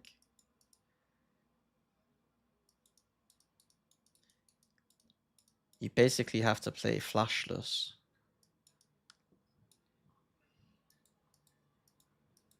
Like if you end up going to a normal duelist, I think that Yoru might be just too strong still in like these kind of subs. When you go double duelist, I do think that the Yoru makes it.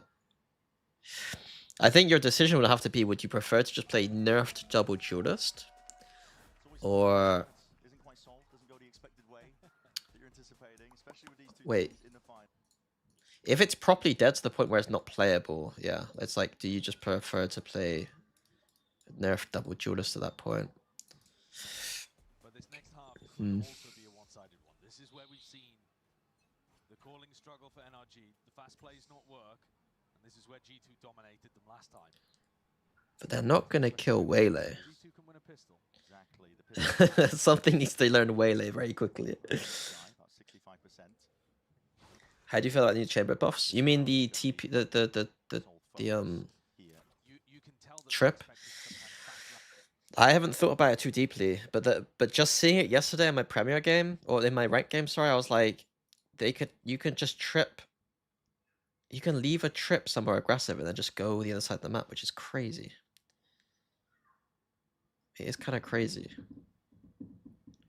Yeah, I think it's kind of because very they have a good player in buff. spawn and a teleport in spawn, ready to Yeah, immediately Neon react is at a in Yoru whatever for direction rotations. Yeah, the fast player is probably. called. And look at the timing The here. Neon Ethan Raze calls feels just as the weird, gatecrash expires. That is but beautiful. I think it's probably Awareness it probably of just how has this to be comp done. operates with the Euro. Bleeding out information from G2, knowing that the Euro has to disengage. Yeah, you probably have to play Neon. Wall instead of going for a pop. Really nice. Moving up Valence. There's a level of awareness here. He does claim that kill. Mada's going to be dropped. Wait, let's have a look. I wasn't watching.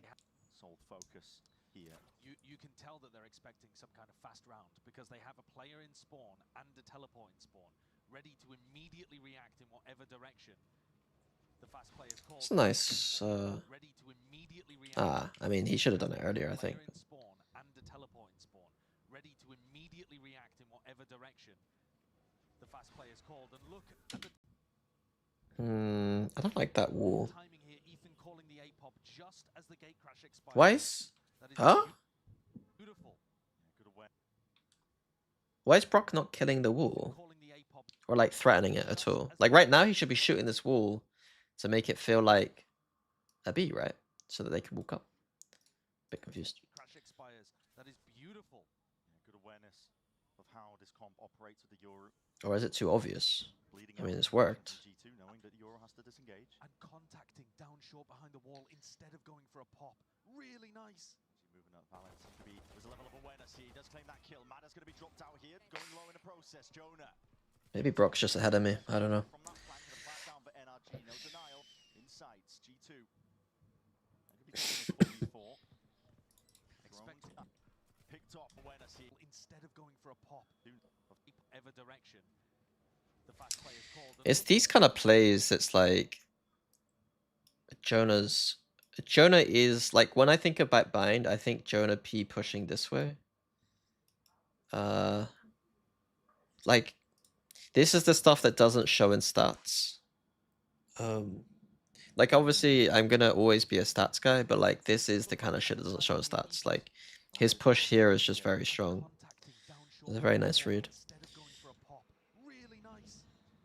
Like, how many players in the world would just, like, get info here and then stand here, or just rotate, like, off of the noise of this happening? Beautiful. Good awareness of how That's why he's top 15. Bleeding I think that you need to be able to do this and more, And is the problem. down short behind the wall instead of going for a pop. Really nice. moving up Valence. There's a level of awareness. Like, fundamentally, Mada's dropped out here. Going low in the process. having a player that can do this is very strong. Go and walkabouts off from that flank to the plant. But no matter how much I push my glasses up and talk about analysis, like, Taking this 4v4. it's not the most important thing. Expecting NRG to play the same way that they did weeks ago. But no, looking great. The knife, it's good information. Unfortunately. You know, one is missing on the map. Leaf going, walking around. Like, don't get me wrong, I would not be surprised if Jonah P is, you know. Like, realistically, I would put all of G2 in the top 15. Like, but you can't. It's just... It's just not right to do, is it? It's like... I don't know why. It's just... This game isn't, like... It doesn't work like Counter-Strike, right? When Counter-Strike, it almost feels like... You can do the top 15 players really easily. But in Valorant, I feel like there is just something about the fact that you can see players in systems just look good. Like, we legitimately might put Baby Bay in, like, the top 20s of Americas if we didn't know it was Baby Bay because of how he played in G2. But it's a system thing, right? Like, their system's really good. But you can't take out the player from the system. So it's, like, really difficult to do these lists, you know? In Counter-Strike, it's easy because it's not as much of a system. It's like... You can tell the individual skill of the players a lot easier. Any of that stuff, but leave towards the back in market, picking up 2 and causing so much danger. Taking out Scuba, and then here Ethan's got the jump on it completely. Nice shots as well from Trent, the two of them combining together. The biggest performers all year long. Maybe not. Pissed around the economy is on. What is Stolen Valor, man? The Stolen Valor. The lock-in fucking buddy. I do actually get a little bit annoyed seeing, like, the Stolen Valor, I'm not gonna lie. in a danger zone yet. They're doing the same thing again, Bren. Like they've got the teleport and Potato in spawn, just waiting to react off noise. Hello, Clearly Born not Less Hum. anticipating that Ethan's going to change things up too much. Maybe thinking, all right, well, he called a contact on the pistol, but he's not going to have reinvented his entire attack side. The thing is, with Boostio, you just know it's like Boostio, so you can just be like, ah, he's just a fucking idiot, you know what I mean? But with Som, it's like, wait, bro. Having talked to some of the other people in America, some of the other coaches, etc. Wait, that sounds so out of tune. I actually get on with Boostio, so I'm allowed to call him an idiot. I know that his reputation probably online isn't amazing, but he's a very nice guy. He's a nice enough guy that I get to call him a moron.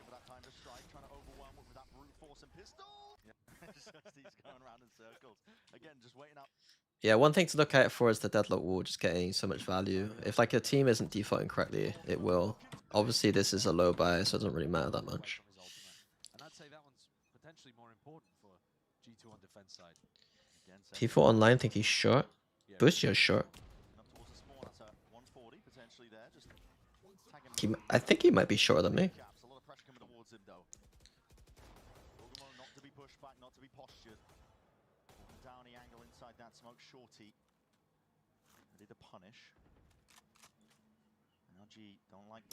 You said you prefer Astra over Brim. Is that extra much so for solo smokes?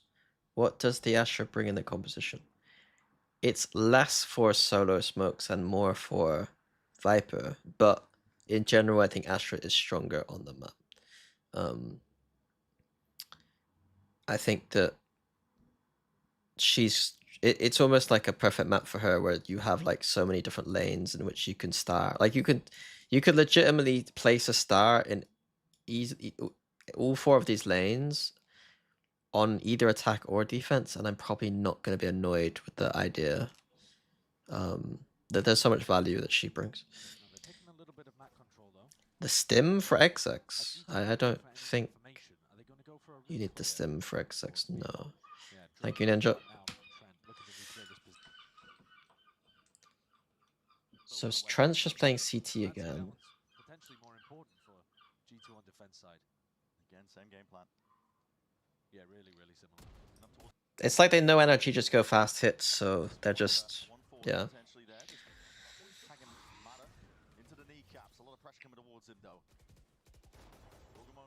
Once again, Jonah getting value, taking the orb. I have bad doms in my fucking chest, man. Why are you getting bird noises? Because it's a seagull. I live in a place with seagulls.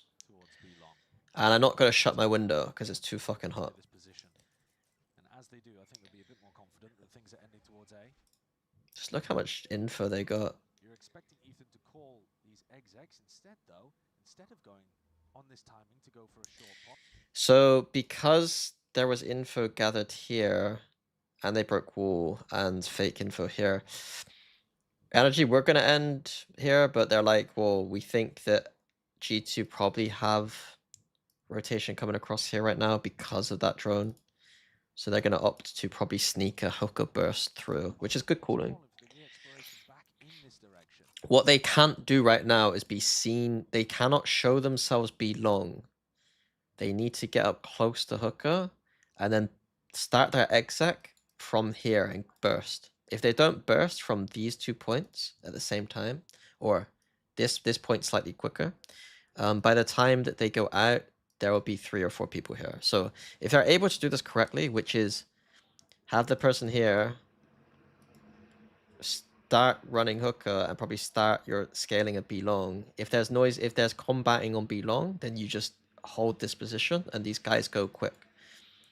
If there's no combat in B long, you can kind of scale up at the same time. But they need to go quick. So they're being a bit risky here by peeking before going. They need to go. They need to go.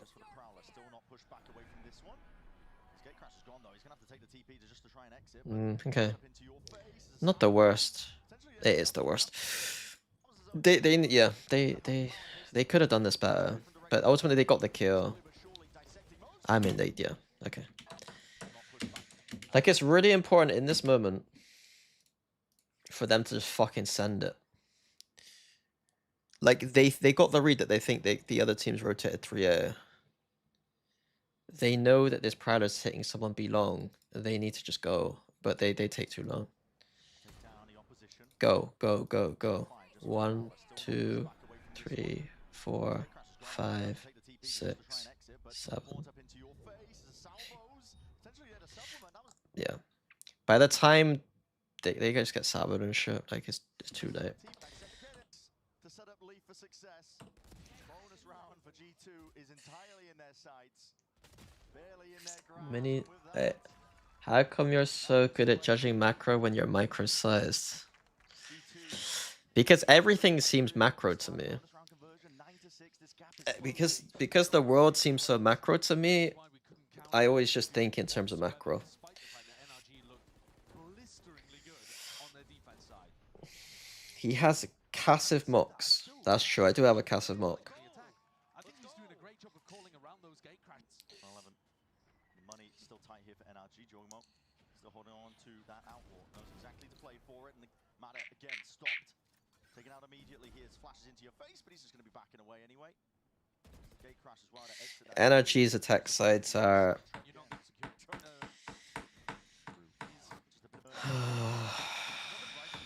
Love, because if you don't, you're slightly worried that G2 are going to start running away with things, get even more ults online. Round lead. Steadily being chipped down here by G2. Only 2 down now for them. Actually a little bit surprised to see Leaf use the wall there. G2 are going to start running away with things, get even more ults online.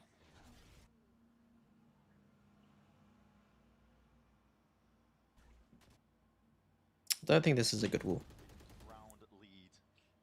If you hear the person running, you don't wall that. Only 2 down now for them.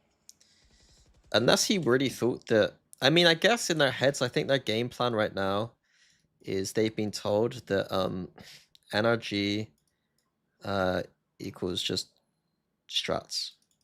And so I think in Leaf's head, he's thinking, if I don't wall this right now, then I'm not going to be able to escape to wall after the knife, if that makes sense. The knife is going to hit me no matter what.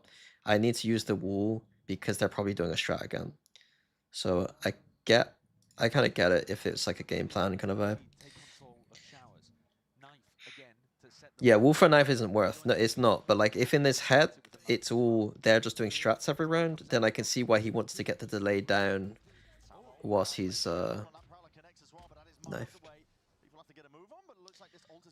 Hey Pulsan, the Glaze session's going mediocre because their attack side was interesting but had some faults.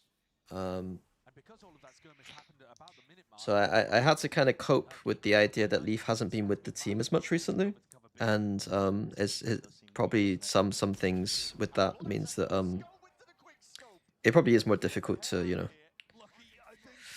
cool everything perfectly when you've literally had to play with 2 different players.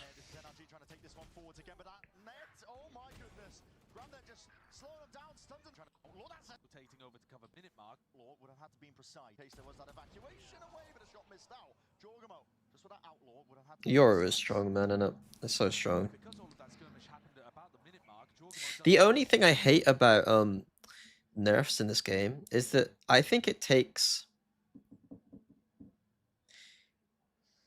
By the time something becomes popular, like Yoru, by the time Yoru's become popular, it's only now being used really effectively by people. So like, it's only like champs, we're gonna see people like Jorgmo and something playing Yoru at a skill level in which it deserves. And so I don't mind it being nerfed after champs because we did get to see it at its best. But with Agent, like Teo, I don't think we got to see Teo at his best, despite it being frustrating to watch, I guess, for some people. So I am kind of against the quick nerfs to some agents because I don't get to watch selfishly teams or players get good with them. Like obviously my skill, my caliber for what they should be doing is quite high, right? And if they don't meet that caliber, like I'm kind of just like a little bit more bored. Whereas at champs, we're gonna see some really nice Yoru. But if they nerfed it before champs, it'd be so devastating. Do you think Redgar will get picked up next season? I remember Slicky answering this question. I think that whilst there is it's possible for VCT, but I think ultimately, like, he should get trials. But ultimately, there's not too much proof at this very moment that, like, he is, you know, it's almost like he needs to prove himself in tier 2.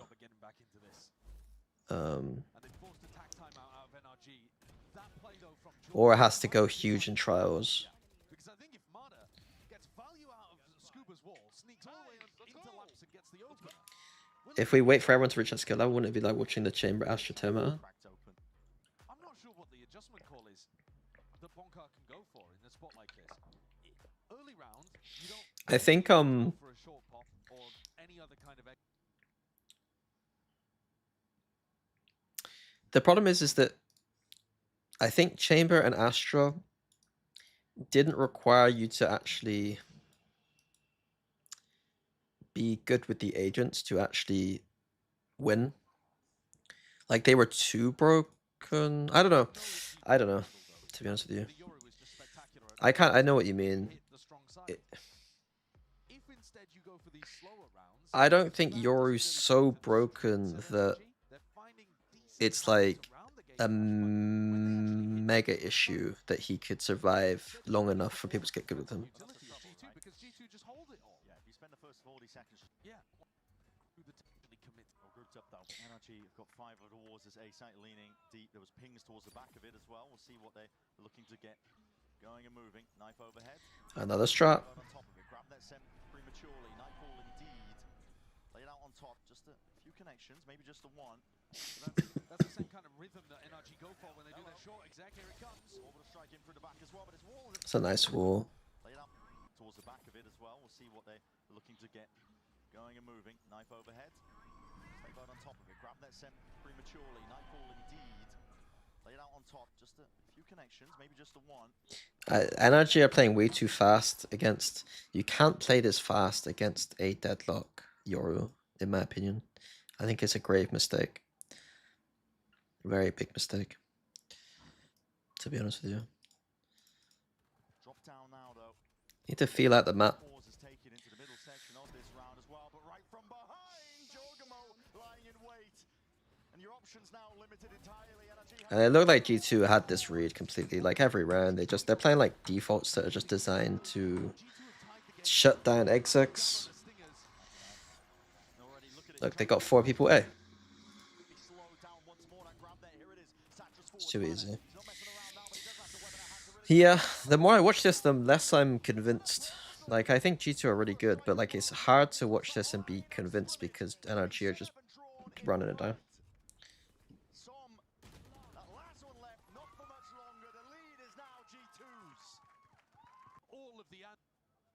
But at least they have ults now to work with.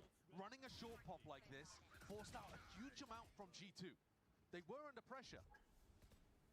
They felt inclined to throw out ultimates. Yo, guys, come on! Come on! Come on! Come on, we got... This is the round where the ults could turn and get NRG there first, and that's why G2 are going for an aggressive play out Sand, taking the risk. Pushing out. Will they come out? Oh, it's anticipated. The round where the ults could turn. Why have they got deadlock U2 on B? Going for an aggressive play out Sand, taking the risk. Pushing out. Will they come out? Oh, it's anticipated. To work with, they're going to have to get into a site and win this one with the pit. Jonah P spotted out on with the jiggle, prowling through into short, like you said. Creeping forwards though is Scuba. He could have found a time potentially. Missing a shot. Leaf still alive. Lucky forward as well. Valiant as well. Finding one across. KO once again. Going on thrown showers. Pit's going to be laid down in through the back of the site, making it nice and awkward. But Jorgamo does have the dimensional drift. He doesn't want to give the upper right away. That's funny. Pouring with that pit down. Looking for the pings, looking to see if he can spot out where that Viper is. Grab net forwards again, but he spotted out the target. That's the mark they're looking for. Jonah P's forwards once more. Flashes forwards with the decay damage kicking in. Cemented. Starwood with the defense, cowering in the corner of Lamb, still finding a way to fight back, push back. Plant down, but that's short. That's funny. Still finding a way That's kind of cool. Look at that. He's fake cloning. push back. That's kind of funny. Plant down, but that's shorty. Jorgamo just ripping Brock to pieces. Shredding in with the shrapnel. Scuba. Like, that's a legit fake clone. I've not seen that before. Beautiful. I recognize they're at a disadvantage in the ult economy, and this team might have some of the best protocols out of anyone I've seen in terms of clearing pits. Advantage in terms of the ults, but not as to be able to brilliantly for them. It's been flawless, utterly. Another fast trap. Be sailing overhead. It's long range artillery that's going to be hammering down onto the site. Against the Yoru.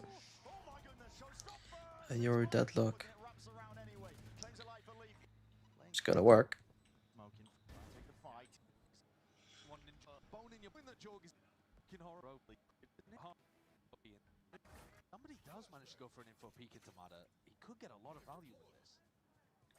Another shot from NRG. See if it works out here. Jorgamo. It's a shallow angle down towards Showers, but he might be getting some action soon enough. Well, you know the Tejo is over towards B long, so you're not worried about the drone. Is this like, I've not kept up, but like my analysis right now is like I would love to do a game of NRG and just explain that, like, I think that, again, I've only watched one map. They are having to do set strat style because they don't have an experienced IGL, would be my read right now. It's like to make it more simple, and it's worked for them. Like, if this is true, it's worked for them. Yeah. They have coaches who know how to run this kind of style. But this would be the biggest question mark going forward, is like, how far can you go doing this if this is actually how they play across multiple maps? It's kind of perfect. If there was going to be anyone who would peak for info, it would be Jorg. My goodness. What a nasty little setup from Jorg. Clone, I think, to put his little gate. It makes anti-strutting quite easy.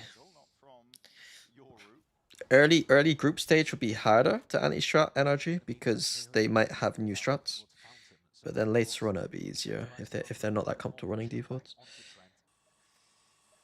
Meanwhile, the whole round pivots basically on whether Mada can get something done here, and he's not posted on an aggressive angle. I don't think NRG have done a great job here at setting Mada up for success. 20 seconds left roughly into the round. You haven't really bled much util out at all. No, and the Prowler's just recleared over towards Showers, so now Rotates can come back through. They can stack the site that Ethan's looking to go into. I quite like this Telestrat usage. Really bled. Job here at setting Mada up for success. 20 seconds left roughly into the round. You haven't really bled much util out at all. I don't like zoomy circles as much. I like this. Rotates can come back through. They can stack the site that Ethan's looking to go into. And it does look a bit nightmarish, because now you're, 30 seconds you know, left. one of your players is going to be trying to B-pop with an op. Going straight into this one here, the knife. Circumvented and dodged. Scuba's trying to get something done up towards short, but again, the rumble of the footsteps really sports this one out. The Nightfall scatters forwards. It was an equal exchange as well. Rolled out on either side. No one can hear a thing. Salvos potentially used to offset this one. Mada is just in no, trying to make the play, but there's only 10 seconds of work of time. Is completely against them. NRG have got to get it done here and now. Some of the power has to stick this one defense by Ethan. It's in sight. Hear a thing. Salvos potentially used to offset this one. Mada is just in no, trying to make the play, but there's only 10 seconds of work of time. Is completely The operator. I've got to get it done here and now. Some of the plant down. And Jorgamo sharp shots fired off into the corner, and OSOM is lying forwards again. Annihilation, and there it is. A pretty present wrapped up as well. Gives that Two incredible. didn't even need all three. They managed to get here. Jonah P spots it out. Tags. He's not going to have any util to try and stop them out here, but the horns overhead. Jesus, that's fast. Mada forward again. He has to be that spear point. Fallin, shutting it down. What the Jorg is alone now. Big up. That kill onto final round here. Rounds and the wins. Those clutches coming back to bite them. It's a Bucky for Leaf and no armor for Jonah P. Meanwhile, They're expecting a push. got that online. But after they expect this push, like I wonder like if they do actually default or they just group. Somewhere, but then how do you finish, especially against change? Okay, they're going for something interesting. Posturing over towards A to Oh, it's a in fake. terms of It is a what strat it's again. looking like. Fake A. Command forwards again. Jorgemon now with a TP, but again he's not gonna be able to escape from this one. Jesus. Clearance and an orbital strike as that TP comes through. No real more damage done. Still, Jorgemon might have just dealt him a death blow. And again, cutting it up. Trent is forwards, dodging, juking to the Huh? now has that Armageddon. Lets it loose and lets it rip. There's no clearance in sight, but Ethan, he's in forwards again. Jonah P there, instant with the trade. Equivalent exchange, Valiant by his side. Two players of NRG have got to get it done now. Brock and Scuba. Brock has been fantastic lights out, but again, Scuba in this one. What is going on? Leave. Crossing in hand down. That's my best player in the world right there. Stardown Grand Finals, G2. Okay.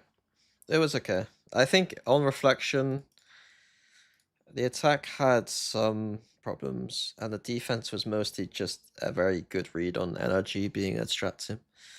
So it wasn't the most convincing game I've ever watched.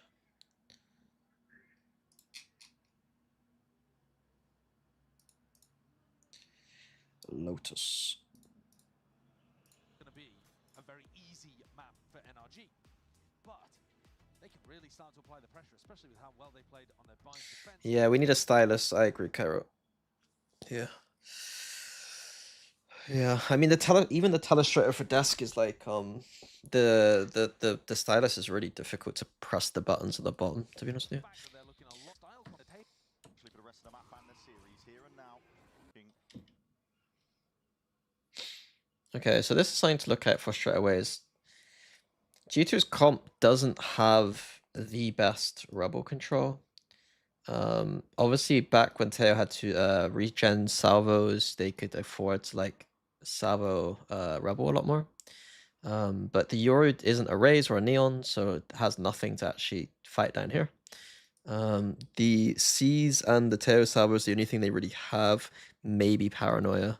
But ultimately, Yoru's strength isn't actually coming down here as much. It is playing like these off angles and being annoying and then like TPing away and stuff. Or just being like anywhere on the map that's annoying. So I want to see how do G2 play against NRG. If NRG are going to continuously do rebel control with like just 1 to 2 people every round, how are they going to spread the map?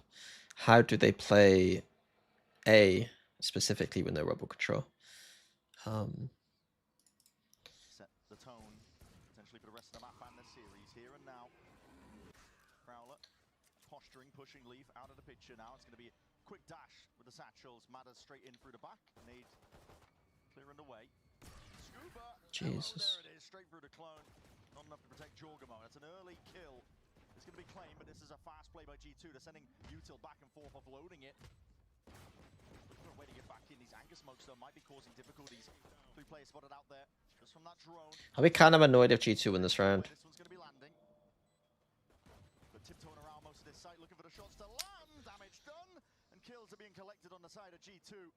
Valiant, quick tap of the spike's going to be pulling these NRG players way out into the Is C just this easy to retake? Cautious tails being woven over the course of this pistol round. Valiant sticking out with full trust. Safety at the back. Two. Looking to start out strong here. Strong here. G2 being able to. They're going to use C's and a Teo Salvo to take A control, so maybe they do go for A control more often than I suspect. And then the Viper, the Omen plays C, can Paranoia, and still will have the Orb to play with in the choke. Can obviously go for info here and TP out. And then the fight for rebel control means that Yoru can still TP fast C. You can leave the fade here. The drone could kind of come through B if you want it. Okay. Nade rebounds, Leaf. Or even drone out A and just have 2 pushing A. It's quite nice. Holding anything back. Actually just hoping Yeah, so that was quite nice there. I was gonna say he did the something thing. to lurk, but We're gonna leave the Fade and TP, but in the meantime, he's gonna just clear a lobby just in case. So he's gonna jump around the corner Holding anything back. just to get the Fade some more information. So To see if they can get that plan it's quite down nice. early over towards the seaside while it's weak. Ultimately, though, in the meantime, Need rebounds. Leaf catches the lurk. I mean, it's eco, so it's not really that big a deal. But But not holding anything back. Actually, just hoping to see if they can get that plant down nice and early over towards the seaside while it's weak. Smoke clean up by Is dominant. coming up the orbs for the next. These sides being there, taking buckshot to the mouth. NRG have been pulling out double Odin defense on this map, which is disgusting. But Broad pulling out push is a nice on. idea. You see this? NRG ping in here, here, here. They know that G2 are about to push. See if he can set his team up. Knows the angles well here. G2 obviously weaker with the buy, but making sure to really get rid of every bit and piece of the util that's being used to clear the way in and through. NRG push back. The now. only thing is that the reaction is going to be slower than rotating 4 people. So Set their sights over towards A. I see this quite a lot where teams will fight this or fake fight it and then TP and then have 4 like here. Wait, I can use hotkeys to look at this. I got hotkeys down. I don't want that as a hotkey though. Yeah, Italy grouping up now as well, up behind that. just one Prowler, and then an Omen, and they just have 4 this side of the map. Is too easy.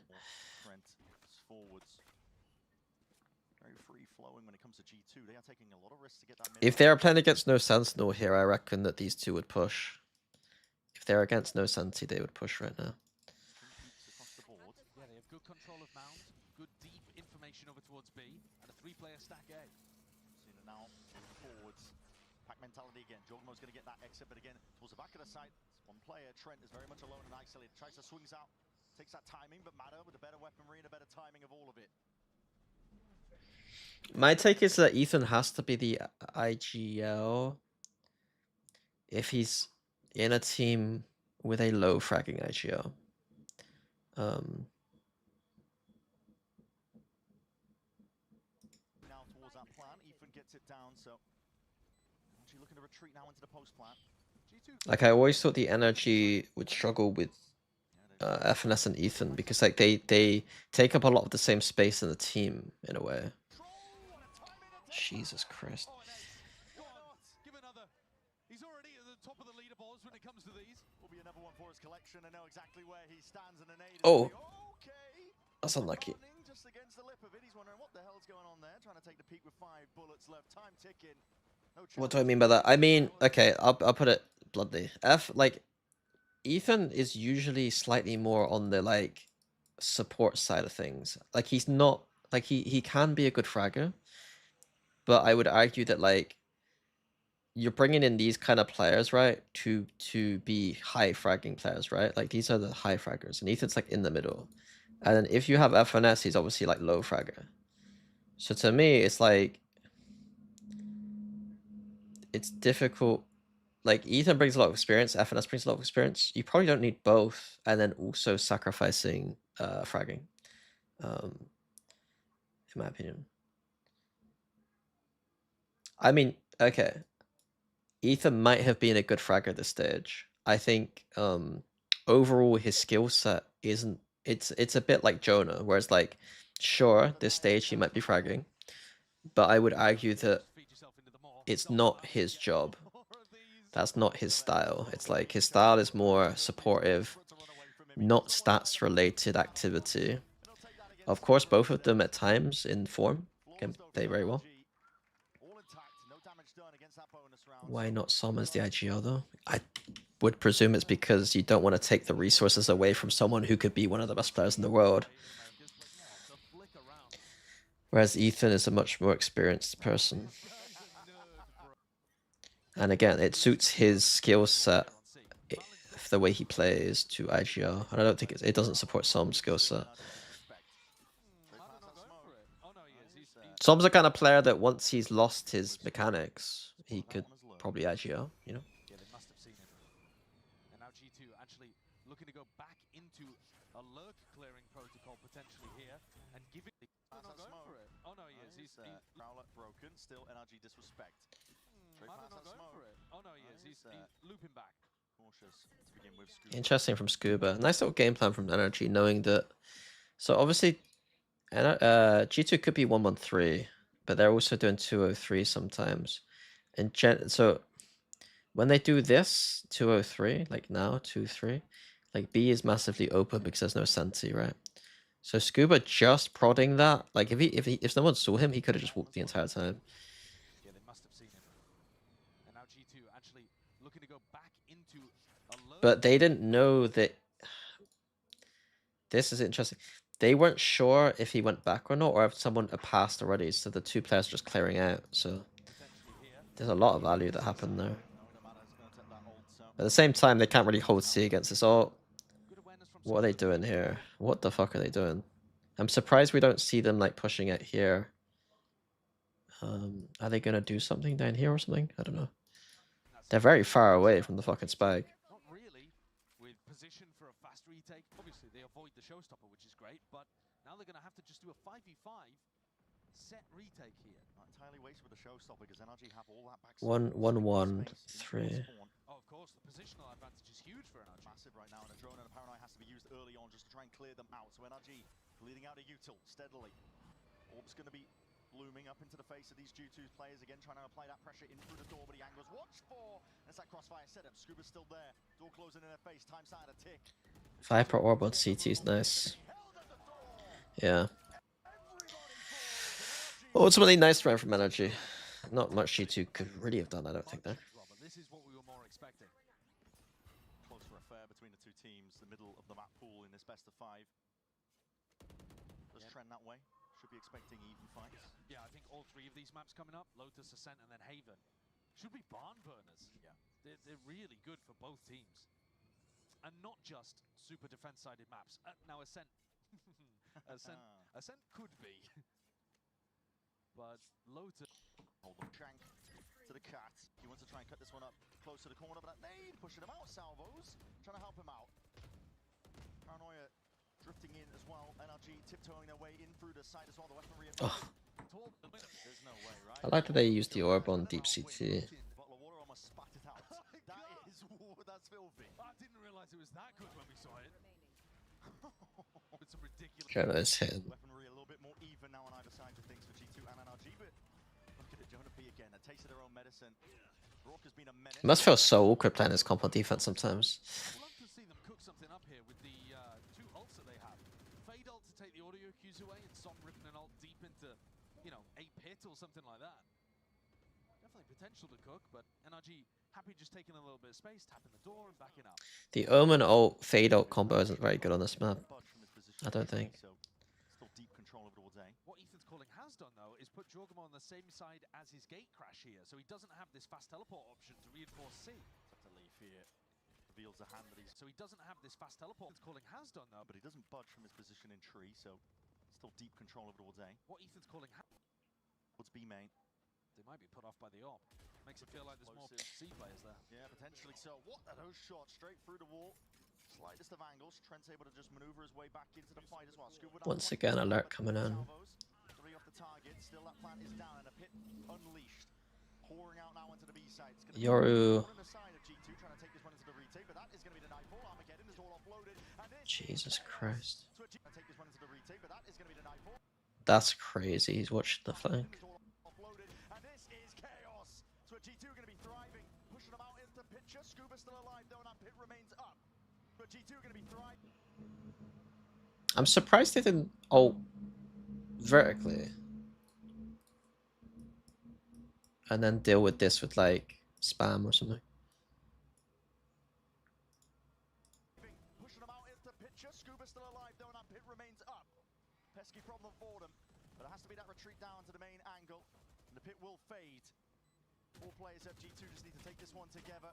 Counter spam in order. They can see where the trade Scoob's having a throw a Nightfall and an Armageddon. Yeah, and this flank, Leaf shutting down Ethan. Ethan was supposed to be the backstab. Like, in his head, he's thinking, well, G2 are going to be so focused on... And Leaf's got... Yeah. So, double Odin defense. G2 pulling a page out of NRG. Doden. Here. So Yansu calls it. Trying to choke them out. Makes it so damn difficult when there's a hail of lead just raining down on you. Big horn, big reveal. Straight damage, damn difficult. Look here. See how you like it. Trying to choke them out. It's nice micro. Makes it so damn difficult when there's a hail of lead just raining down on you. Big horn, big reveal. Straight damage and shots. Needs to be careful though for the counter spam. Jorgamo posted. What a shot, Mada! Rips the head clean off. Jorgamo's gone out of the picture. Now the speed up called for NRG. Setting goals flying forwards. It's up to Jonah P now. Holding it down. Strong as anything. He's got that Odin, but he needs to try and play the timing right. Mada, he's not messing around. Takes a fight towards it, but G2 up to G. Setting goals flying forwards. It's up to Jonah P now. Holding it down. Strong as anything. Just trying to see how he actually made that timing. Right. Mada, he's not messing around. Takes a fight towards it, but G2 fast and rapid. Is the approach. I guess that is the problem with doing these heavy tree XX, is that this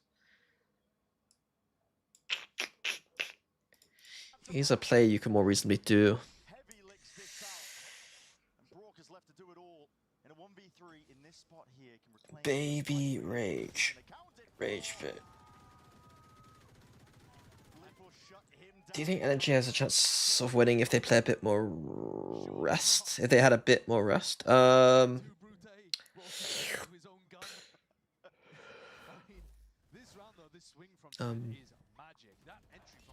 I mean, They're still keeping the op Odin out there. I don't know. God, he's so glad he didn't hit that. A lot of players as well. Jonah P though not to be dismayed. He's pushing it back entirely. Solo play over towards B, immediately gets the one and there's no trade in sight. How can you against that weapon? It's so dangerous for some though. With this door opening, he's stuck. Ah. He's revealed up. He's completely stuck there. Completely alone. A bit confused. Taking the timing against him. G2 though.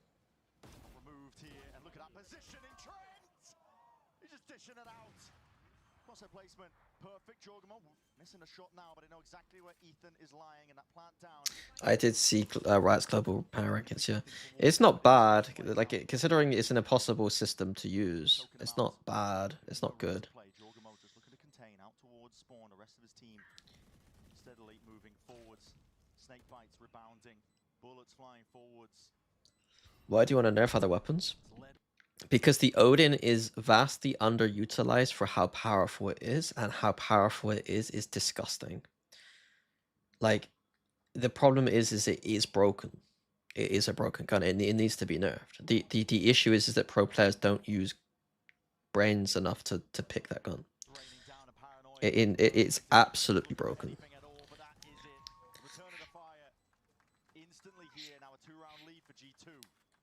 I agree that we should have flexibility and dynamic usage of guns, but the problem is that again, meta does not equal like power, right? So like the problem is right now the power of the Odin is really high, but the pick rate / the popularity of it is like not as high as it should be. And just because, it's like this weird concept. Like people's Reddit analysis is always like, it always presumes that because something is popular in pro play or not popular in pro play, like popular equals good, and then not popular equals bad, right? And it's only recently I'd say that like the Odin is really started to now be like, okay, everyone's using it. But yeah, it's broken. Ethan were aiming for on their attack, even though it didn't work. This round, they go up towards front B, and Som is just stuck. I mean, you can't be playing front B like that when your opponents have mount control. And then they rush things going back into A, and Trent just gets easy ones. It might be time. It definitely needs less attack timeout to be called. bullets. Definitely.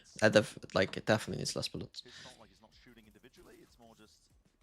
I don't think you can change the cost of things. I think I would vastly prefer the economy system to not be a reward for teams doing well or not doing well, in the way that like you just get to buy the broken gun and then you snowball the game. I don't like that at all. I would rather have the guns fairly balanced, and obviously the economy plays into it a little bit. But I'd rather most of the guns be kind of balanced. High ground angle for Valen, wants to disengage immediately there, just catches the contact, knows that this is actual pressure over towards A. So 1 and 7. Let's see if he can step it up. gear. High ground angle for Valen. Wants to disengage immediately there. Just catches the contact. Knows that this is actual pressure. Open will take Just it. spam phantom abusers, man. Not to be pushed by that Prowler. Disrespected. I need a phantom to use. In a blink of an eye, Mana and Som snapped to the side. Brock is immediately cleaned up. Just a one for his woes. I mean, that's curtains, isn't it? Instantly in the round. You just you can't lose people like that. Oh, Champs Phantom. I think I get the Champs Phantom for free. G2 knows them just as well as I think Riot are giving me it. they come through these areas that I think NRG are If wait, no, the new one is not a Phantom, right? First of all, the Spanish, not great. But here, Valen just standing his ground and getting two is way more. Howler Boombot sent towards him, and that's just, yeah. That's a wall. I get the new Vandal. G2 having so much fun. I just got a message about the power ranking thing. Right up at the top here. And NRG after taking the tag time out, back onto another eco. This is looking really rough. Yeah, really not ideal for them. Despite the 3 rounds they managed to get early on in this half, they've been out of their depth since that point. G2 have been more than in control. Economy's not going to be helping the picture. Friends. The TLDR is you use the Odin if you wanna lose rebel control. With a bit of a haircut, the shot's just barely missing. Whistling past. Mada still eager to try and take the fight as well, because he does have to be the player to step up. Expect him to be that tip of the spear usually for them. Rough going, no. Much bigger gun in the hands of Jorgamo. Round win rate needs to be considered, I think, into that power ranking a bit more. Gentlemates are not the second worst team in the world.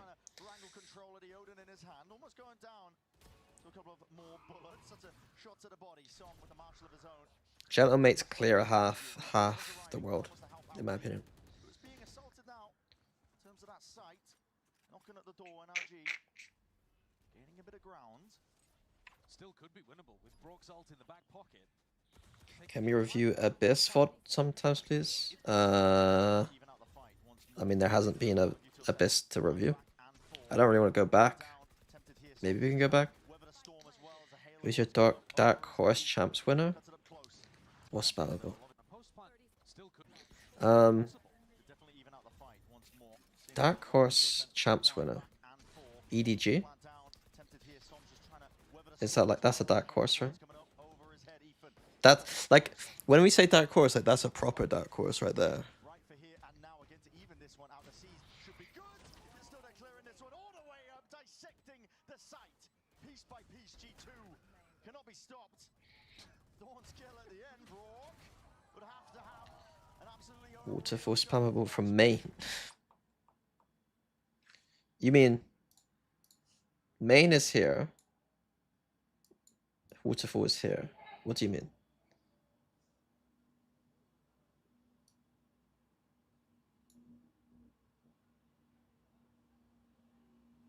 Really? Here's some more. You can get a pound. Oh. still could be winnable with Brock's ult in the back pocket. If they can get a plant down, a post plant, it's possible. Definitely even That's a bug if that's spammable. They didn't Why are they so good at retaking C? Oh, they had kills. The Wicks pretty early on there as well. Big one. Here. If NRG want a chance of being able to keep this undefeated streak alive on Lotus, they need to be picking up more rounds here in this half. What's the point of doing that jump? didn't stand a chance. I mean, Mana's doing the jump spot on the box to look for the Opa, but Jorg is so far ahead of the normal line. Just don't expect it. The nade out into his hand. Scuba looking to even out that fighting scoreline that's being taken across this round. Well, there goes your showstopper, yeah. So it's the Armageddon with Trent being fallen and taken out. Look at this deep push. Yeah, this push from Leaf is iconic. He was doing this all year at the beginning of Lotus. Another level of game Yeah, it's sense, and he realizes that there's gaps to exploit. Mid-round info fully given up. G2, the only thing you have to worry about is really that B main, but a door switch. Oh. No, Valen this time punished. A little bit too overzealous there, and that's a shot to the shoulder. Player still alive, limping into the fight. Scuba is there. Wall to hold them back. Wall to open up. Hold on, there's an angle for Leaf to exploit potentially. TP back though into rubble. ADS up, looking for it potentially there. And Oh, it's that. so nice. Second Som's there though, answers it. So Straight close. in sight. Fires straight back. They know the positioning of him. There's only 2 players left to do it here. So operator with a retake. Now there's that all being ripped off and away. Still guard him forwards. Inside pit is where Scuba's lying, but he is low. These shorties will rinse him if he peeks out. It's a tap from Jorgamo trying to pull these players. Jemkins Whaley in APAC finals. One up again, but the shots are just missing off to the side, and that damage done Scuba. In health, right? Because dealing with Leaf on the flank. I don't know if I'll watch Paper X. And securing this huge, which Leaf again so willing to disrespect. Push back eventually though in through this angle, Jorgamo. For the lure coming through. Oh, it's nice. oh my god, that's so Flip the clean. switch instantaneously takes away the life of Braun Manor. How is he not dead? Absolutely unbelievable He's stuff. what? He's gone past him. Flip the switch instantaneously takes away the life of Braun Manor. Oh, I literally hit the wall. The rocket sails how? Absolutely unbelievable stuff. It didn't do 1 point of damage. Straight to the back wall, and Jonah P as healthy as anything. Nice shot. Angles, though. Som's not messing around. To Pixel to work with. These players are standing. It's going to be no. Cut to the waist. Still that plan is down now with the Armageddon pointing up where these players are standing. It's going to be rolling out that red carpet. Bro, he could have got half there. Jorgamo, he's forwards again. Straight spam the Odin straight for the wall, trying to make this really uncomfortable. Jorgamo, he's got a judge in his hand, man, trying to take the fight to them, shredding them all. NRG. The reaction and the response from Som over towards Spawn. The replays have been good. Gorgeous too. Nice, guys. Look at us, guys. River stand. Oh, good. Sugar, good to see you again. How you doing? Having a lot of fun with them because it's our first time streaming together here. Awesome. And Safiro, first time here? You having fun? Second time. Second time? Yeah, having fun. Always enjoying it? Yeah. Perfect. So we got a game going on.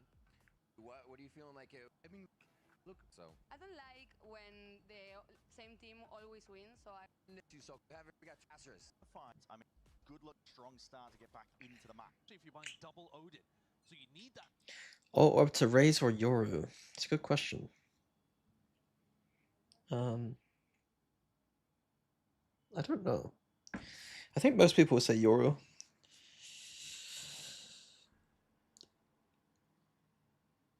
I think on attack, I think I prefer Raze.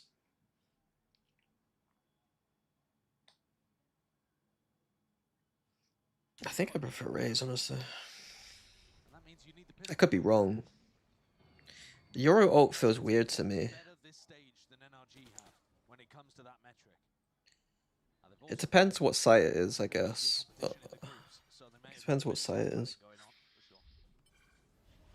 Or what map it is, yeah. Picked up. Flash even dealt with as well, so Jorgamo's just pulling a lot of the util out. It's going to be creating unknowns for NRG, making sure that they can tell easily what's going on. But they crash back, TP, and now that jump spot gets the acknowledgement. Som spots it out. Matter with a push of his own, a boom bot, no tag. A bit easier competition. G2 have been better this stage than NRG have when it comes to that metric. G2 have been, and that means you need the pistol win when it comes to that metric. Now they've also played a bit easier competition in the groups. So they may Yeah, I knew Frenzy. I've been discussing Frenzy quite a lot. It is underrated for sure. have had a bit of stat padding going on, for sure. When I did the Sheriff meta thing, I knew that the Frenzy was in there, I think, at that point. Pulling a lot of the util out. But I didn't. It's gonna be creating unknowns for I NRG. wanted to make that point really broad for broadcast, and then we could have Crash back, TP, and now that done a jump spot deeper dive on it if it became relevant. spots it out. Matter with a push of his own, a boom bot. Viper Orb and Hobbit. I like that, actually.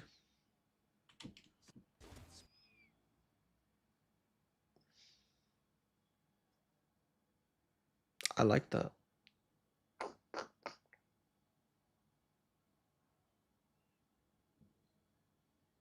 Expects it and anticipates it. So Jonah P cleaned up, Hmm. cleared up. I like using the orb here.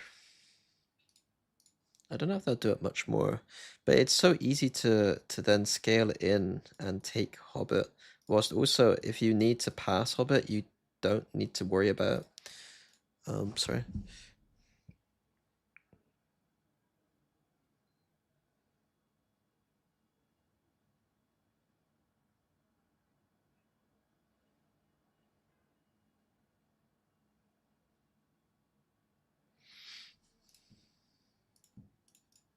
He's got really crisp ghost aim, Mada. It was a pleasure to watch. Pistol rounds. Definitely just take over here. G2 are not messing around though. They don't choose to take in a different direction. They're sending the util, but actually Door flipped up again. Jorgamo trying to go for the peak here with that frenzy from long range. Somehow gets it done. Door opened. Shouldn't be favoured, but Scuba could punish. Barely anything to work with in terms of the health there. And Scuba does get that punish in sights and at the A side. And what a nice read from NRG. They know that this is going to finish up. Off it done. Door flipped up again. Jorgamo trying to go for the peak here with that frenzy from long range. Somehow gets it done. Door opened. Shouldn't be favoured, but Scuba could punish. Barely anything to work with in terms of the health there. And Scuba does get that punish in sights and at the A side. And what a nice read from NRG. They know that this is going to finish over towards A. They were ready in case it was a B pivot. But now, with a player advantage, 4v3, like we said, they've probably got to win this one if they want to be able to take Lotus and even the series up. Fast with the clearance. The Prowler giving them that peace of mind. I hope G2 loses pistol. And these shots, where it counts, all in their face though is going to be making it difficult, but now applying the pressure evenly across the board. G2 push back between a rock and a hard place here. The back's against the wall. They've got to try and fight their way out. Swinging and kicking with the pistols in hand. It all comes down to how these shots land. Valin! It's 3 players gone instantly. Ethan has got to do it all. Frenzy, 5 bullets left. Knows what a 1v1 is. Time against him! Bullets, the rounds are this good, but also this close on a map like Lotus. Double pistol can absolutely, like we're talking about post-ponic on the defense side. Honey being saved up. Maybe some util being spent for, but you can keep. It's magnetic. Snaps to the side. He's just given his team so much information as well. G2 can accelerate over towards C, and Song, I guess we've gone to his actually. With a kick. With them screwing actually. Track of all. Even if you're, halfway through an attack arc. The angles though. Minus sign watch for. Expectation in the back of Leaf's mind. Tries to just take it ADS up. Amada activating.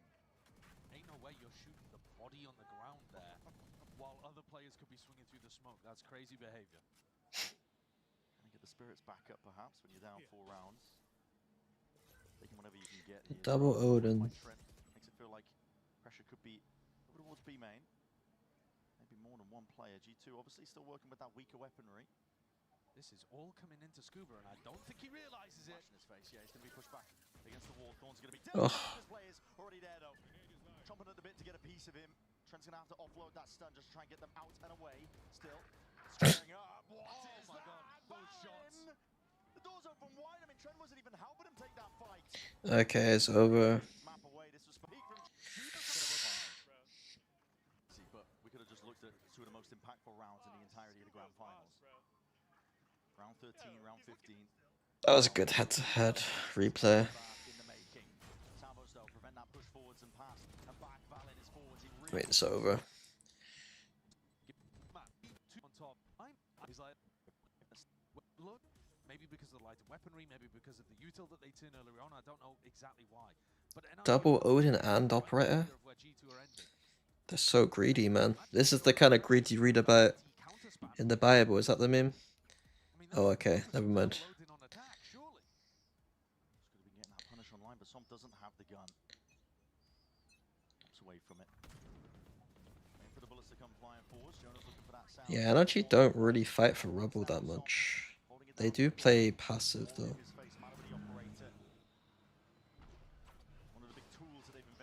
When you're watching a match, how much would you say you're looking at the minimap percentage-wise? If I'm watching a map on stream, then probably 60% up here. If I'm watching a VOD as a coach, probably 90% up here. He misses the shot. It was a critical one. Could have potentially spelled defeat and doom in this round. It could have got NRG back onto the board. Like 80% or something. Back and forth we go. The bullets are flying. Whistling past. A small ceasefire called here. It's something when I was casting, I was being really mindful of when towards the end, when I was casting towards the end, like trying to not look at here too much, as I need. Like, it's just You get too in the weeds when you start talking about minimap stuff, and I think it didn't help. He actually didn't see too much, so he's thinking about repositioning now across the other side of the map. And especially with this drone coming through over towards Mound, it might give NRG the wrong read again, as if G2 are pivoting. Prowler also doesn't see anything. This is a disaster for NRG. That's just Leaf putting up his wall. The Haunt also. Oh no, it did get broken. I thought they'd managed to dodge that too. Still, the pressure feels all over the place right now, evenly applied by G2, even though we can see just straight forwards and Leaf nice. is already flicked in. That's a knife to the face. Good God. Survives it. Bullet straight back at you, so 4 for NRG, and they desperately needed something like that, a saving grace. It's gonna have to be the How much is energy being shown? I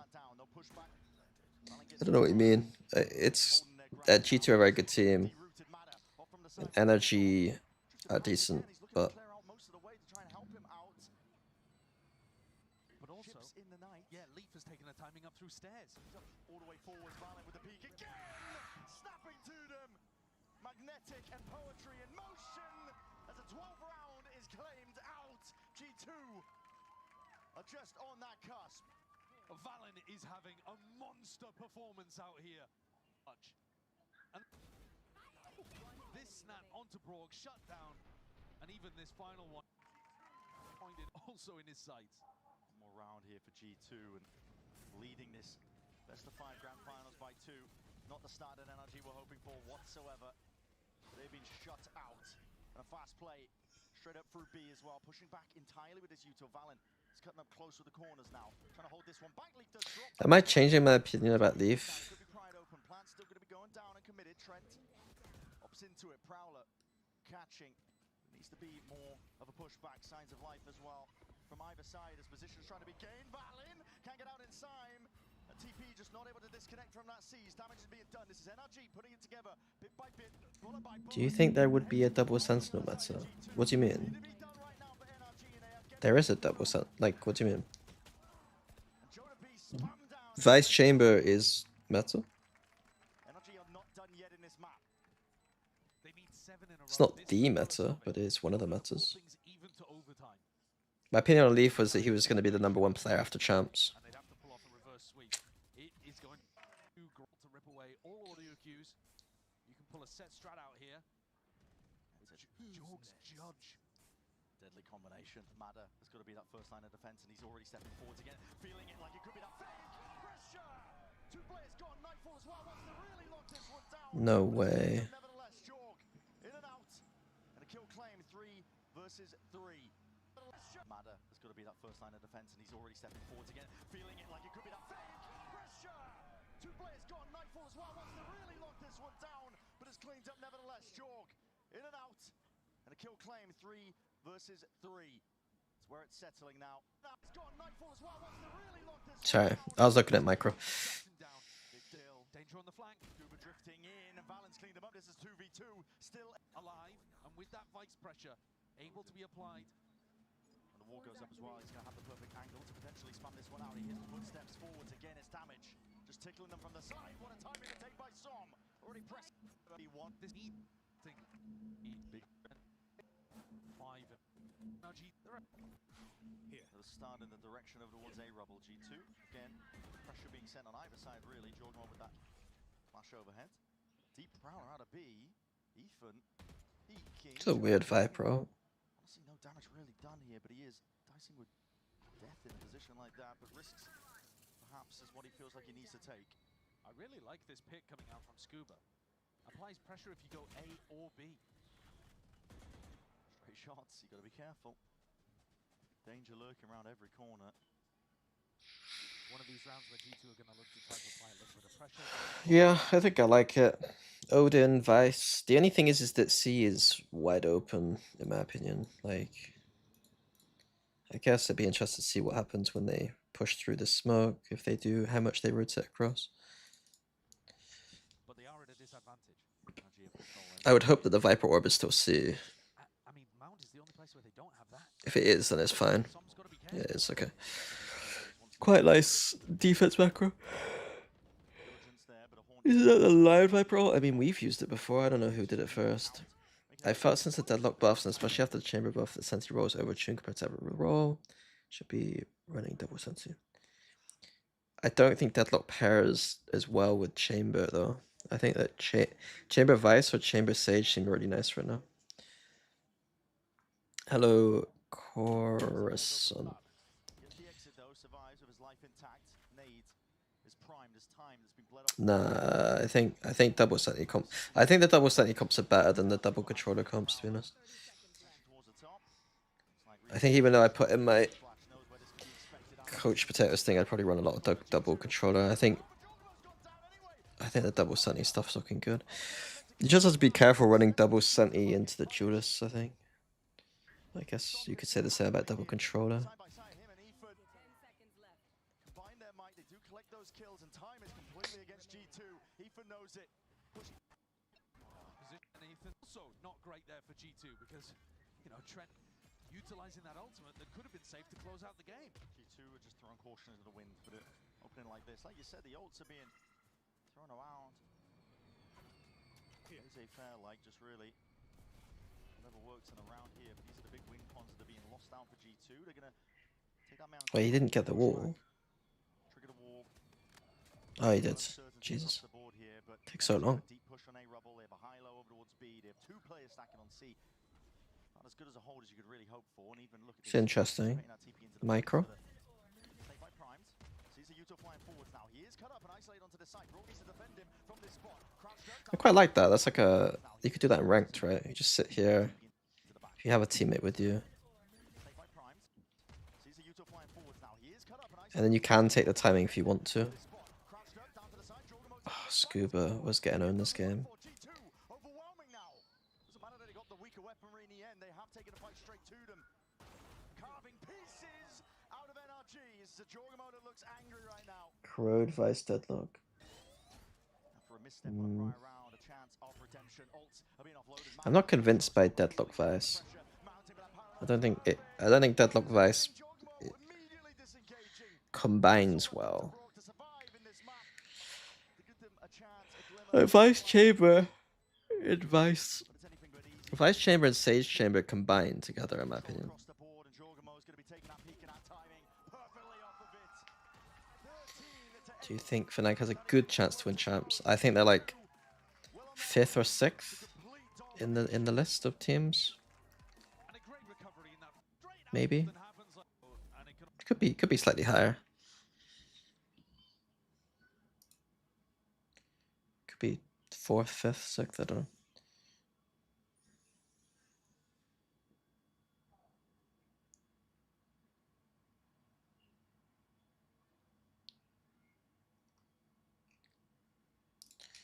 Sun. Okay, last map, and then I'm gonna go eat and fuck off. Pieces coming together at the right time with Leaf back in action for them, and Ascent at staging ground. As we said prior, real benefit here for NRG to get to start on that defense half, but it's still going to be a full-on uphill struggle from beginning to end if they want to have a chance to stay in contention to lift that trophy. if NRG are going to get it done, it's going to be with a dominant. What's that?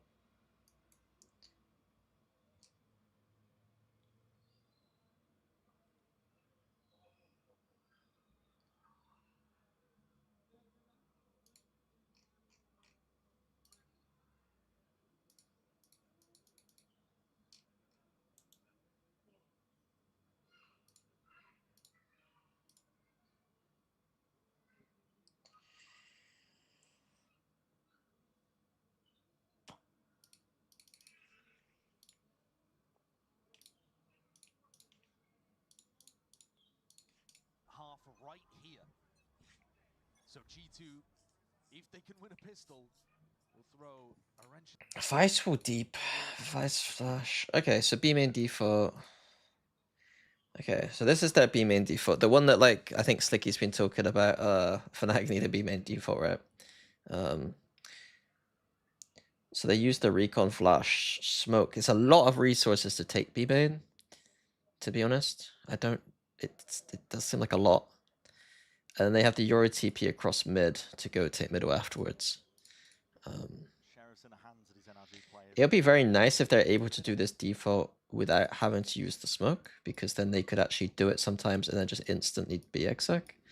It would also be nice to do it with like so many resources, because they might be able to like they might be able to do stuff on both sides of the map at once, maybe. Angles, no But we'll see. Maybe there's a reason for it. Jordan with a DTP as well. He's going to be tucked. Tight to the corner, needs some help in the bailout. It is happening. There's still an RG. They swarm.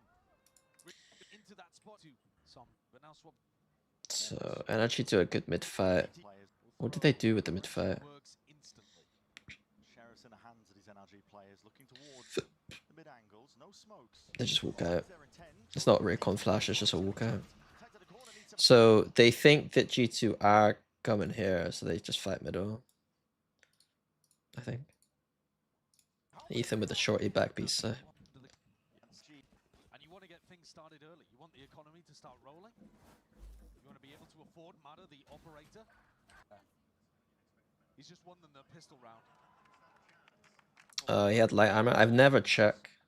I never To check. that place instantly. Yeah, so Ethan doesn't need armor. Shorty back B. It's a nice strat. Again, like there's good thinking here. A lot of these like shit rounds, I call them, like the obvious rounds, like the pistol, the ults and stuff. And actually have good ideas for them. It's just that I think their style, this style of like the set stuff, it's really important to have good set stuff on these rounds. But then on their default kind of rounds, I think that they need to be able to play a bit more less set. I have a feeling that their assistant coach Strong probably, it feels like an assistant coach kind of job to make sure these rounds are good. So if it is assistant coach stuff, then Sheriff's in the hands of the I NRG players. shout out to Strong, I guess. Tight to the corner, needs some Classic speed.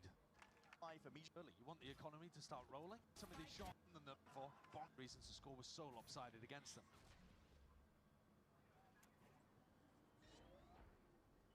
That B main angle. Dodging out some of the util, but now going to be sending it forwards themselves. Dart against the back. Spin it out. Dawn's across the map, happy to augment most of this one. Here. Fast Nice aiming Dart control. turns into wine. Peace of mind, and they want to try and That trip can just be left there, and he can rotate the other side of the fucking map nowadays. Yeah, leave here. A main defaulting is really powerful on Ascent. You just take this portion of the map on your attack side. They've even got the chamber trip there. That'll give them information if G2 do go for some kind of reclear. And now they leave. To be fair, like the way this works means the buff doesn't actually do anything in this instance, because I guess the chamber would always just stay anyway. So I'm perfectly content to hold this smoke. It does mean that you could start B splitting a lot earlier though. Make a play to throw down another smoke and break that trip. He certainly knows it's there, Move a lot of I mean, they defense should side. shock the Simon trip, Simon surely. Doesn't actually tag onto any of the G2 players. but it does clear A main. I like that pre-fire. It does give them that knowledge. NRG still holding it down. Not to be baited out by the clone.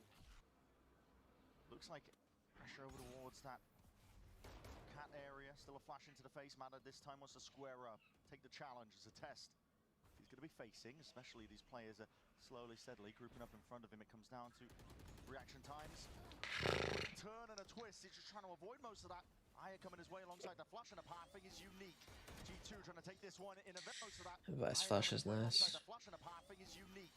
G2 trying to take this one in a very unorthodox nice. direction. Straight up. Through onto heaven now, and it's late. If you are gonna send fucking 5 people short, you do need to do something different. Like, cause how do you?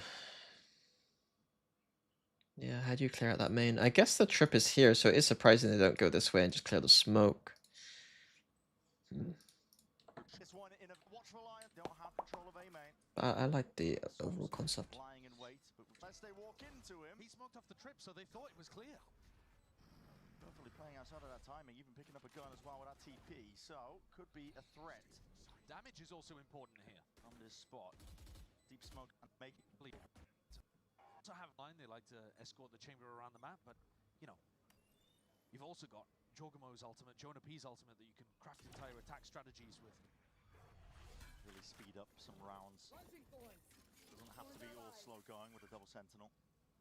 So I guess the argument they're making is that we don't need the first smoke can always go B main because we don't need the smoke on middle because we're always going to have an interesting TP which will help us clear middle anyway. And at worst, we will just end up using our drone anyway. And as long as we scale properly with the drone, we don't need smoke middle. GP is just happy to take a lot of this space. The only thing is they can never do anything fast with that smoke. Drone now in through mid is going to be spotting out where the wall is on the opposite side of things. So Like, unlike the mid smokes where you can smoke here or here and you can do something fast with it, you know? You can do splits. steadily removing each piece of util. In an ideal world, you do want to break Jorg's clone before he can trigger that Vice Wall.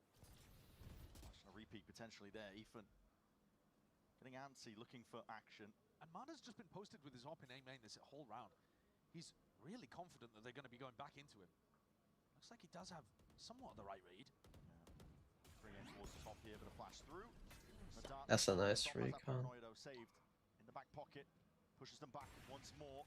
Blind as anything but Guess holding it pass. wasn't Mada's actually. missing these shots, and it's critical. Again, once again, Garden. Straight back, Mada to bullet straight to the chest there again, and Ethan looks to see if he can. It's nice. It is nice.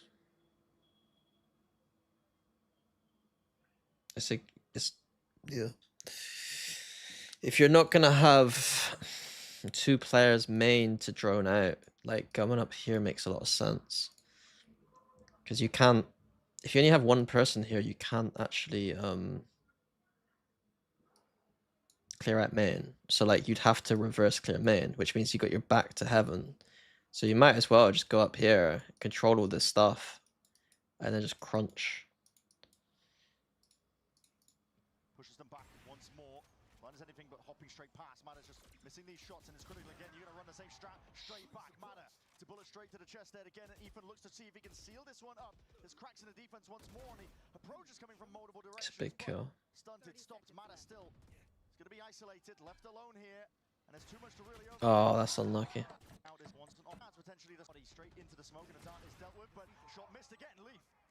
That was a chance potentially to stop this one down. Energy have to jump on it. They have to take it. Waiting for the util to fade. Flash doesn't see anything. And ingrained positions here by G2. Good luck uprooting them. They're not giving you anything to work. Position at Jenny. They might be all right while you're winning. Just cruel. Yeah. Schoolyard bullies. And the crow's Now they're smoking a main. I guess it's anti-eco. You're supposed to beat the crap out of it while you're winning. Just cruel. Yeah. Schoolyard bullies. And this after Kaplan kneecapped him yesterday as well. I know he's had a rough time. Break back and forth on either side here. On a flash and a give the Altkin up, looking for that info.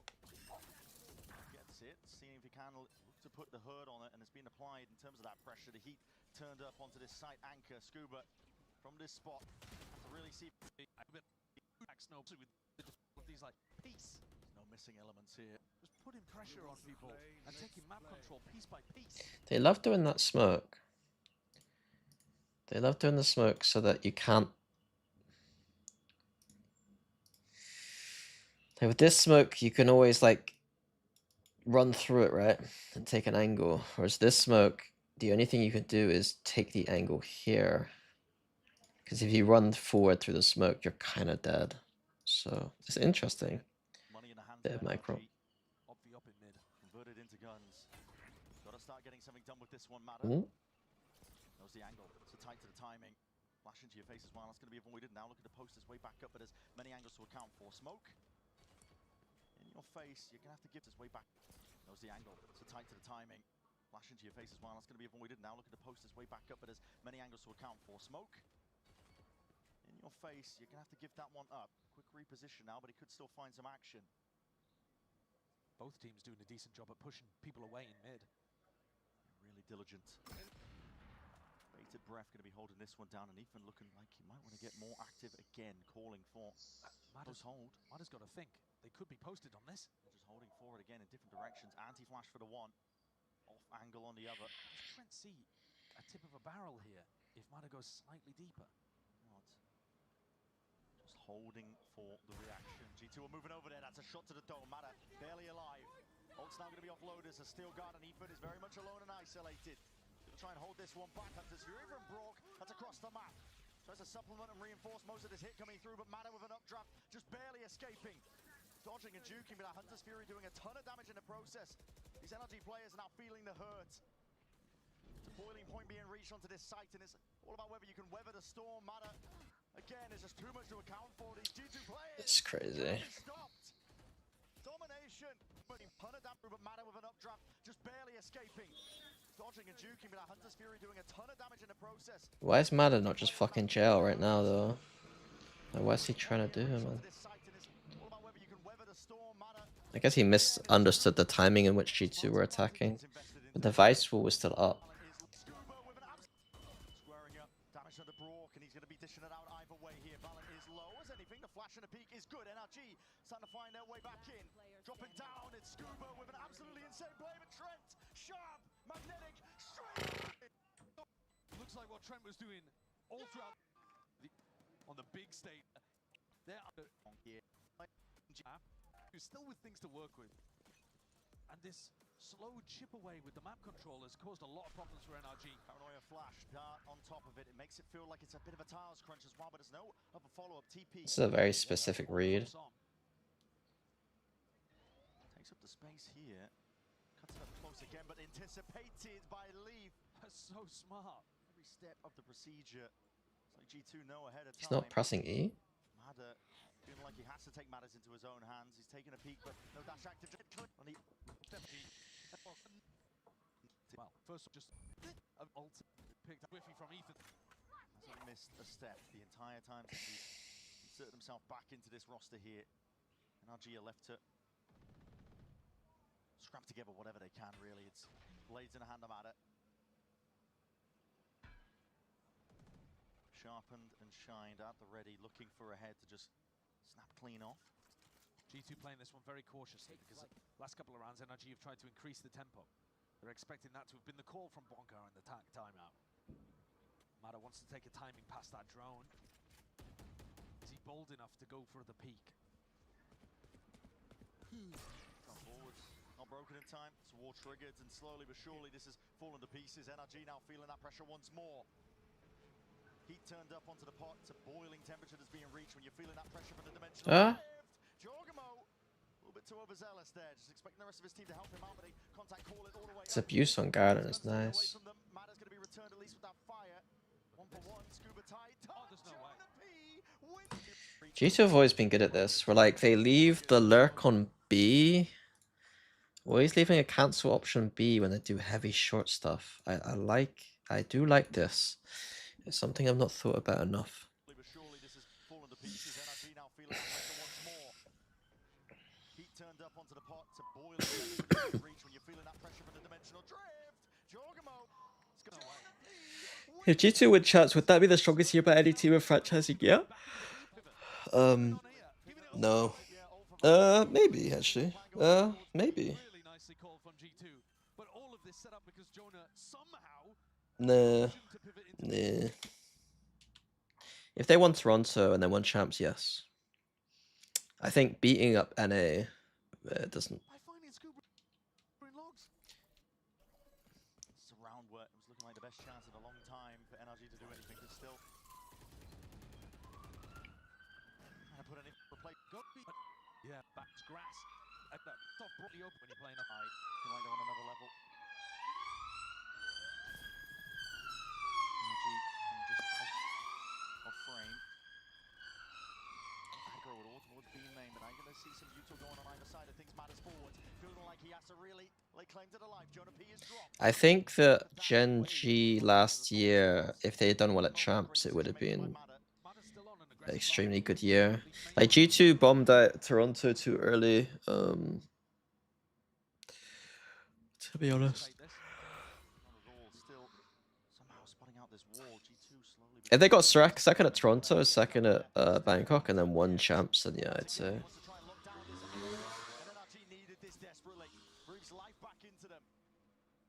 much nicer round for NRG. Decided to line. Leaf may not anticipate this. Not at all. Even if things matters forward, feeling like he has to really down this angle. You still have plenty of money to work with, though. The buys are going to be constantly here in the last few rounds that are being played. A bit of presence and They're expecting that big refight over here, and Ethan even threw a flash to fake like it was happening. So G2, they force out Util, but take the brawl and lose it. The smoke just fade away, gives them those sightlines. Leaf has just grabbed two in the blink of an eye. TP forwards, that's a bit of a misplay. Jorgamo move. The lone holder onto the side, still have the thorns as well to help him. His play currently, He's going to try and hold this one back. he's not in a position to use it. He's just going to have to It's a nice smoke. kills. Smoke is so damn difficult to If I did that in my rank goes, I get flamed though. back. The thorns already broken. One angle has to step down and drop down, but that double face in the end again. Som is doing some mental shit this game, I'm not gonna lie. Kills. Even if Headhunter bullets. It's already a two kills. it's matter in this weak looking. Actually, again, gifted that round prior just 2 ago, but struggling once more. High-low health for him. Valen watching for the peak. Immediately, bit of a retreat happening. If it's good, onto Leaf. They thought they'd flash cleared. They are pretty much just doing one default right now though. like this, they're really just taking it. He almost got that In the whole game. game since anticipated, but NRG is still into them. Drone gets Ethan. Wall. Want to reveal much from this spot. Wall's going to be baited. Revealing area. Back and forth, back and forth. He's going to be landing into that B split once more to clone forwards. Ethan not baited. He needs to see if he can land these shots right now because it all lands on him. The shots go. Oh, he turned. Playing them all the way down with that volley at their feet, making it really uncomfortable. Scuba having a listen, when we get to what the side. To be sad. De manger un pantalon orange. Yeah, tearing through the EMEA teams on home turf. Imagine that. Yeah, I'm going to terrorize Paris. Because those tickets for champ you may not have done. Yeah, I mean, there's an argument for it, Still in for this sure. fight, but with so There's an argument for it, yeah. and they're gonna have to put together a phenomenal attack side. Yeah, I mean, I can, yeah, I could buy it. I could buy it.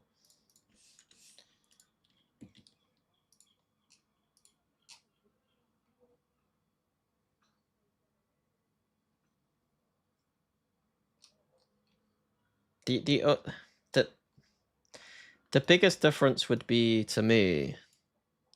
It's like I know that EWC maybe isn't like the biggest factor ever, but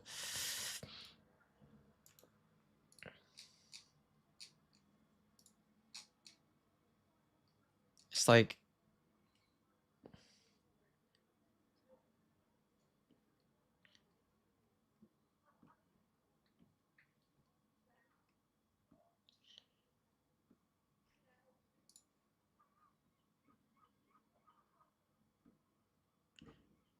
I guess if you get rid of these two, it's not as bad, but there's a lot more red on their page.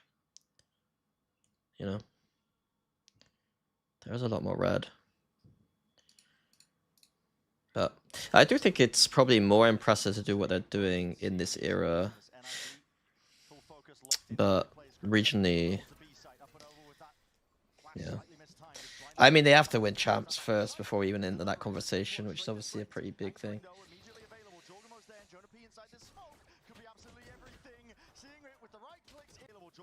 But this is anything but. It's serious business. NRG, full focus, locked in. 5 players grouped up over towards the B site. Up and over with that flash, slightly mistimed. As blind as anything is Matter still towards that back of the site. He does deliver it. It's a death blow straight to Trent. Anchoring though. It's a nice pistol. Business. NRG. Again, TP backside B because you know they might rush. Slightly mistimed. As blind as anything is Matter still towards that back of the site. He does deliver it. It's a death blow straight to Trent. Anchoring though, immediately available. Jorgamo's there. Jonah P inside the smoke. Could be absolutely everything. Seeing it with the right clicks in hand. See if they can make it work. Frenzy. Doesn't really ring out. Not in the hands of Jorgamo towards the back. So the site is given up and granted 2 shots.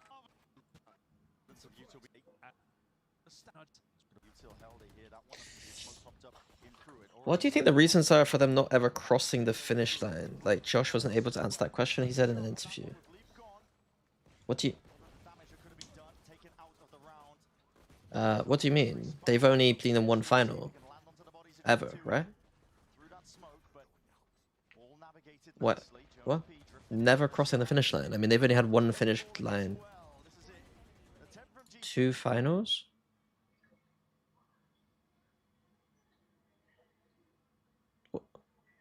When was the other final? To really see if they can overwhelm. Like, what? In the middle of that plan going down, one player being occupied, but it doesn't work out. Am I there for dumb? Lever. NRG hoping to keep 4 alive here. Bring it level 7-7. Lower finals last year. Considering the defensive stack was in position, What? G2 didn't actually get onto the site. Most of their players stuck behind a smoke and a fragment. Do you think that Prime EG would be as dominant as today's G2? No. But Leaf is keeping track of the economy, and he realizes that an outlaw players on. I think they've got to get it under their belt. It's everything. Early shock dart, sidestep, no signs of life, no sound cues made. NRG hiding the intent until now. They want to burst out of this one once more with that blinds. Double up and combining the might to the flashes. Forwards though inside that smoke. Jonah burst out of this one once more with that blinds. Double up and combining the might to the flashes. Forwards though inside that smoke. Jonah P almost getting That shock dart was so bad. long range with that util playing towards the back of the site. Look at Bro, I love playing server and Fade. I might just continue to do that in ranked. double up. Ethan is able to lay claim to Trent's life anyway. I think I win more on duelist, but Forwards, hard cleared. Whittled down to just 2 and Atkins bringing him down. Brook forwards, being smoked off as well. Ethan claims a life. Jorgamo dropped. 2v2 now. Almost with that pre-fire drifting in and out with a. It's working magic. Oh. With a range element. To get another. Money, heavy blow towards it for G2. Nothing really to work with. Ethan off the back of the triple kill. Also, null command in the back pocket, which is an incredible tool against the double senti. For that one. Many dangers though to see if you could weave and navigate in and out. I do like this from your tech. Like first TP here, and then once against a fast team, and then once he's here, he can put his another TP out and then get a kill and just dip. That's just pure instinct that Leaf is operating off.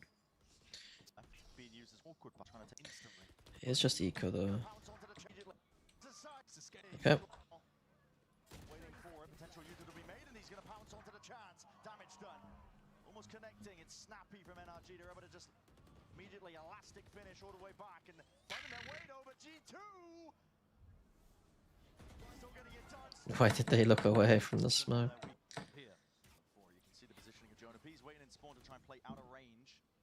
The null command that might be coming through. Leaf is all the way up mid. He's so fast. Push all the way up. He's past it. Leaf is all the way You could do anti-KO ult trips now. When that's kind of cool. You could with the new chamber buff, you could do anti-KO ult subs. the null command that might be coming through. Leaf is all the way up mid. He's so fast. Push all the way up. Doing mid pushes in general on maps against extremity maps against ults is really strong because you could just immediately flank against teams who just set exec the ults. Think about Scuba. Heard the footsteps. Scuba might just be a casualty. It's a fight taken. Leaf just opposite into it. Removes him immediately, and now that pressure applied on either side. Thoughts on the replay system and not allowing you to view your game, not others. You should be able to watch pro povs in tournaments. If they allowed us to watch pro play tournament POVs, all my content would be YouTube videos of how certain players play the game. Because it would allow me to actually analyze the game from like a deep perspective, but also it's broad enough that like YouTube, I would get lots of views on YouTube. I'd hope. I'd avoid. Narrowly as anything, it's on a knife's edge. Leaf just trying to bait these shots out wide, but he's not being given anything at all. Anything at all. The bullets down to just one. Head onto bullet. It's the last one in the pocket, and Brook plays it perfectly. Pete and Leaf, despite his best efforts, played with. Why is chamber perma short? Towards the end. It's a game plan thing. This game. Starting to ring true. This is like a game plan thing. I think the idea here, if I had to guess, and again, I'm guessing because I don't watch NRG play, is their whole idea against NRG is NRG are usually quite a fast team in terms of like their XX. So they play, let's say they usually play like this. I think this TP, yeah, this TP allows Leaf to do two things. It allows him to control middle, but also allows him to take timings through the smoke if he wants it. Like if they're going fast A, he can play around the smoke, take timings through off utility, and then safely TP out after a pick. So it's very good if they know the other team's playing fast. Through here, good knife. Staying on the angle. Especially in this kind of setup here, like this is a perfect example where he can get flashed and run through on a trigger. Now Jorgemont are committed into the corner will be And then with the Yoru TP, he TPs here. If it's a fast B, then he can stay. He can put his TP back for spawn and then get a kill and dip out. Like it's nice. back to the gate crash. Where do you watch pro VODs? I don't. What do you mean? I don't. You've got to be worried about them on every angle. What's next for me in 2026? TBC. Still lit up as anything here, even potentially getting that tag, but he does drift back anyway. More passive in terms of the position. NRG trying to take this one a bit faster. Hunter's Fury. This is meant to try and at least stunt this push. NRG taking chip damage in the process. Quick pivot now down into the bottom section of mid, but they're calling it quits. What does that matter? Updraft to escape the Hunter's Fury. He was on a high ground angle, thought he could take that fight against Trent. That's a crazy fight. You never see that. But Mata also didn't have dash, so they couldn't rely on him to try to break into the site anyway. I have a good idea of what I'm gonna do next year. It's just I don't know if I should say. NRG are going to have to take this one slowly. Falling into backup plans. Well, weird backup plans. The spike's going towards B main, but there's pressure over towards Cat. They've got to pressure Cat, they've got to break this trip, they've got to push Trent back and B split, all in 30 seconds. He's going to be taking a lot of damage. 30 seconds is right, and Trent just takes that timing. He's on 1 HP. Liberties, risks in order, and he hears that fire to be taken. Soft returns him over, there it is, off to the side, Valen, heavily peeking off the contact, the Jorg. And they've shut it down. There's 15 seconds left, Som with an ultimate. I guess Jonah P actually still really important in this round, anchoring. This one, yeah, it's going to be picked up. Just doing his best to see if he can deny the chance of this one, but Som, too little to play out. 30 seconds. They've got a pressure Deep lane angle? Well, weird backup plans. Well, the one that Towards B main, but there's Jog is pressure on? towards Cat. They've got to pressure Cat, they've got to break this trip, they've got to push Trent back. Timing, he's on 1 HP. Liberties, risks in order, and he hears that fire to be taken. Soft returns him over, there it is, off to the side. I guess Jonah P actually still Do you really think your important in this round, parents' anchoring. family know who Kai Cenat is? My mum might know who he is because she works at school. Too little to play for in terms of the outs that he had. I don't think my dad would. My dad, the only reason my dad would know him is if Kai Cenat has like interacted with like traditional media celebrities, which he does do quite sometimes. Like if he's done anything with like sports people, I think. But the defensive ultimate, so doable with Neos. It's not lanes defense sided. I would put the bet on no, they don't though.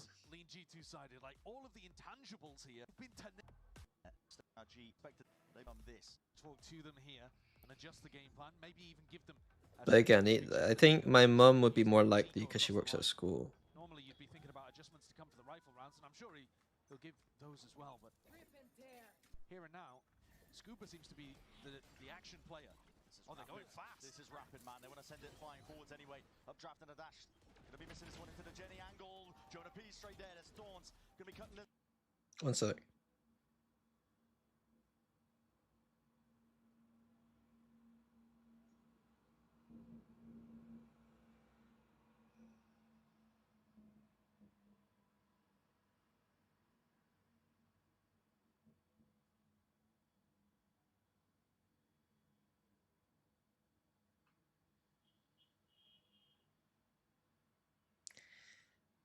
Go in there. Someone's giving me gym advice. 1 sec. Go down.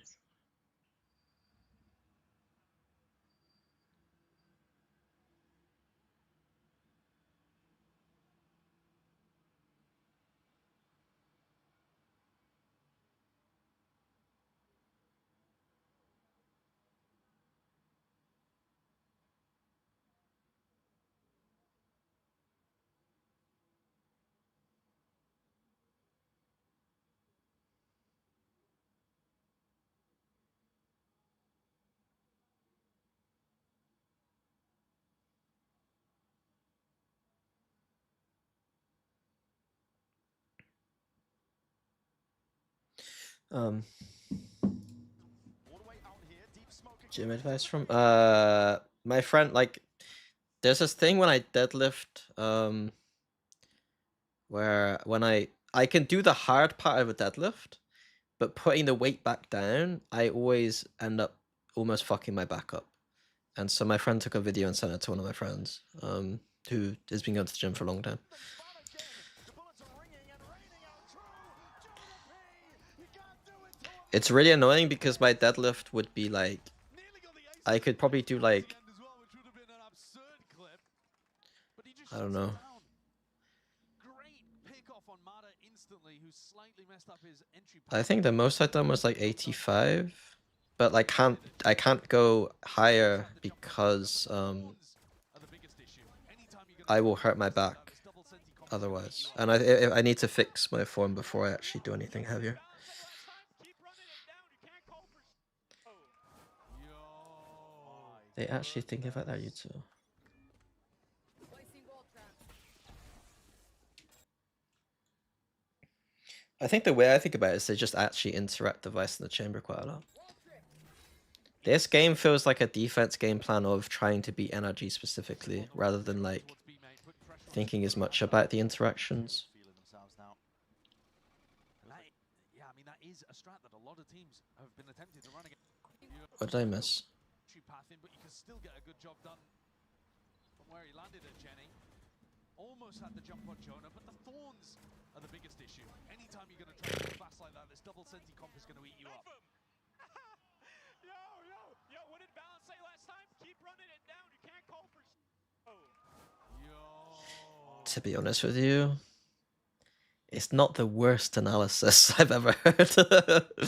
given at the start of the BO3, I said that like my analysis in a much more civil way was they play a lot of set strats in order to make them comfortable, and they don't have to rely on mid rounding as much. It feels like. I wish that I could give analysis in the way that Jonah P says it, but I think that I'd yeah, I maybe get more DMs from people that are pissed off with me for being too mean. Here, looking to send it flying forwards now into mid. Lot to deal with though. Double Sentinel comp going to be diligent, making sure to clear most of the way, but threats lurking on every single corner. You can, it's called being still. I'll be honest though, I think I like still as an analyst, but I do think that even for my taste that it was like, okay, we get it. You know what I mean? We do get it. Still with options, a 1-3-1 default for NRG. Done a good job of putting pressure down mid. And G2 haven't really been going for too much kind of like re-clearing. Part of the problem with my analysis is that in my head I have very set expectations for where the team should be at. So like you can't give analysis equally. And this is something that Pansy gets flamed for a lot when she's actually like really good at it. So it's like you rank the VCT teams 1 to 12, right?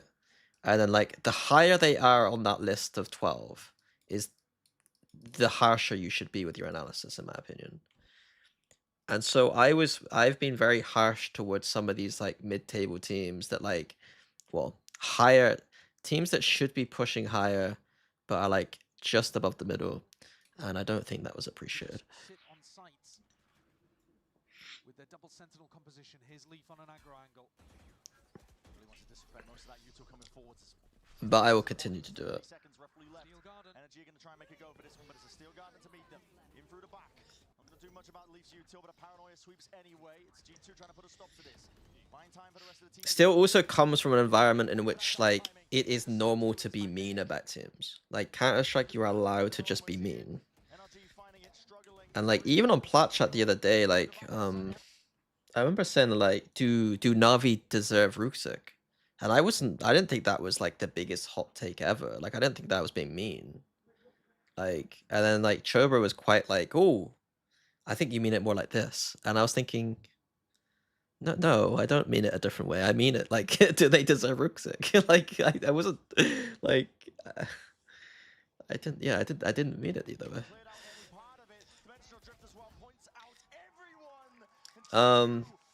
Do we think we should be more like CS?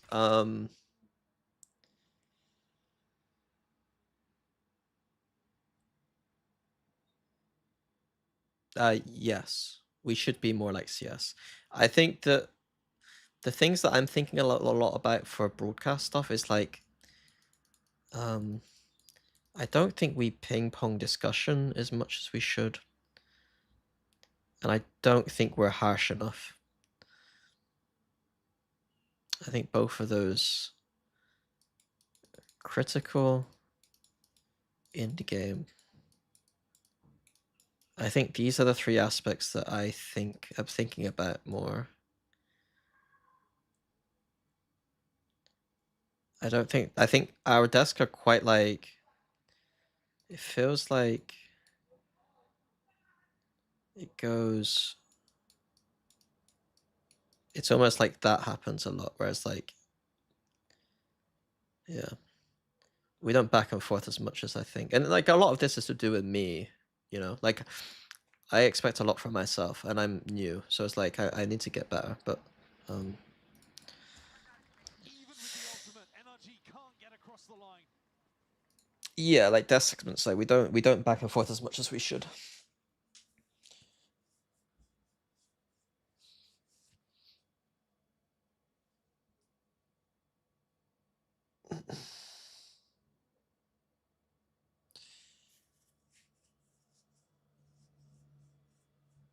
Yeah. The G2 defense stacking those 3 players in. Good ultimate from Valen. Great The manipulation. problem, Leaking people, that info like, we early don't to have much relieve time, pressure. but I would prefer to speak about less things, but discuss more, if that makes Crucial sense. from backside. They snarl them But up, put the this is stuff that philosophically I think we need to... industrial garden, and then it's over. Consistent I'm very new, so like, who am I to say anything, you know what I mean? from being able to pick up the 3rd trophy in Americas this year. Would you say G2 is better than Peak Fnatic? I think some of their defense macro... I think their defense macro is probably some of the greatest defense macro we've ever seen in the game. It's hard to judge teams based on eras. So like, obviously the game back then was played differently to now, and it's a different meta, and like maybe teams have improved and stuff. So it's like always impossible to compare. I will say that some of their defense ideas are definitely some of the best I've ever seen. Level of dominance that you are rarely going to see in any sport whatsoever. NRG need those miracles, and they need it now. Sending it overhead again, flying forwards. It's a bucky in the hands of Matter. And I like, almost like that saying was like, comparison is the thief of joy. Like, I quite like the idea of comparing like these great teams, but to me, it's like, I'd put both of us on a pedestal for sure.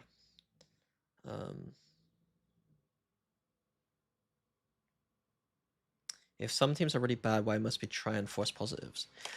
Because again, because like I said before, because a team is bad means that you treat them differently. Like, if a team is good and we expect them to be good, it's all expectations. You know what I mean? Like, let's say we go down to like the 10th, 11th, 12th. I don't think there's any point of shitting on these teams for just being shit. But I do think that we should obviously be honest that they're not very good. But when they exceed our expectations, we should talk about that positively. If there is zero interest in these teams, or there's no way that they could beat the matchup up here, like if this team plays this team, we could do a desk where you're like, and we think this might be a chance for them to win because something happened this week or something. Like, sure, we can do that. But there's no point in going on desk and just shitting on this team for 10 minutes and saying that this team's really good. I don't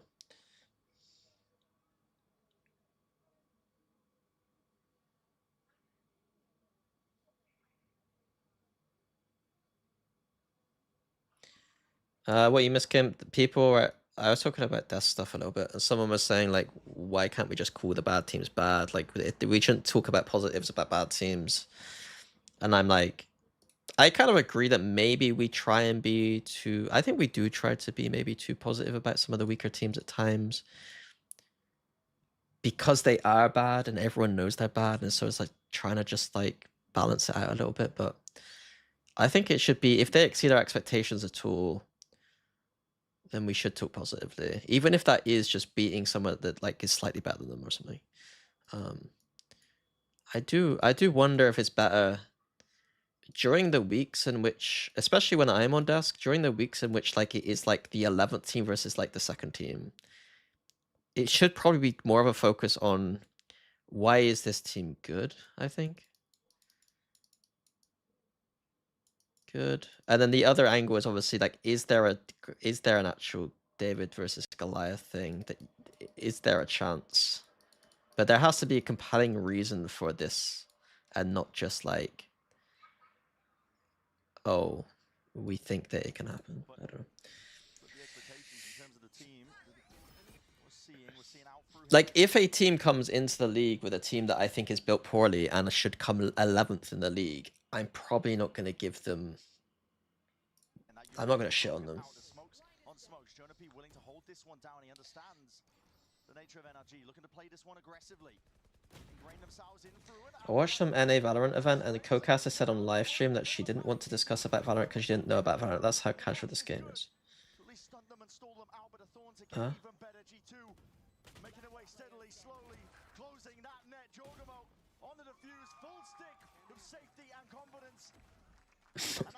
I do think that they're like, I might go too far with expectations though, where like sometimes there are some teams where like if they are the 10th in the league and they are doing terrible stuff, you should be pretty straight up with like, there's still a fucking standard of VCT, you know what I mean? VCT, you should be able to still play within a range of skill that is acceptable. And if you're like the 10th, 11th, 12th team and you're playing below VCT standard, then you should be called out for it. Like, I think on cast I was quite brutal with Koi, but I remember thinking that like, I mean, they kind of deserve to be called out for like what they were doing.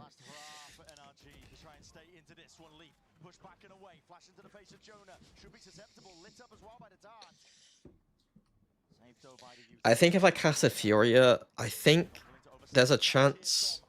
I think if I cast a Furia, the Brazilian scene would at first be like annoyed with me and then just realize that like,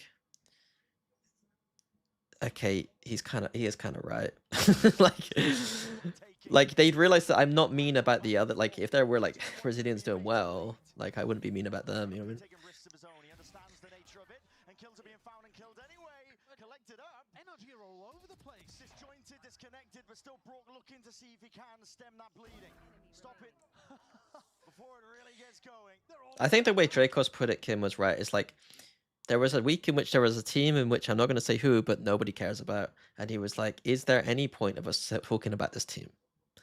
And I think that like, if the answer is like pretty much no, then we should focus on the other team. What do you think our Team Liquid's weaknesses need to fix? They have a very strong defense game, but there are, like I said on Platchat, there are things they do on defense that are rigid and structured in a way that they can be read. And I won't go any further than that. So even though their defense is very good, there is a potential problem that they'll run into. And then their attack sides are whatever, I think. Any other issues? I think that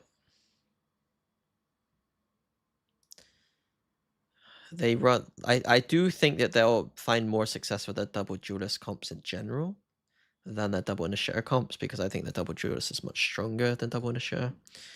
And that's a problem. Maybe long term for them is like they do have Patty and Trex, who they're not really in a position to run double Senti or double controller very easily with their players right now. So that'll be interesting going in the future. But for now, they're fine. Alert on mid, alert in B, the plant down A. And they've cleaned G2 up. That round was way better from NRG. They were in control from beginning to end. And partly because they were able to pick up... How do you rate G2's coaching staff and Valorant's IGO?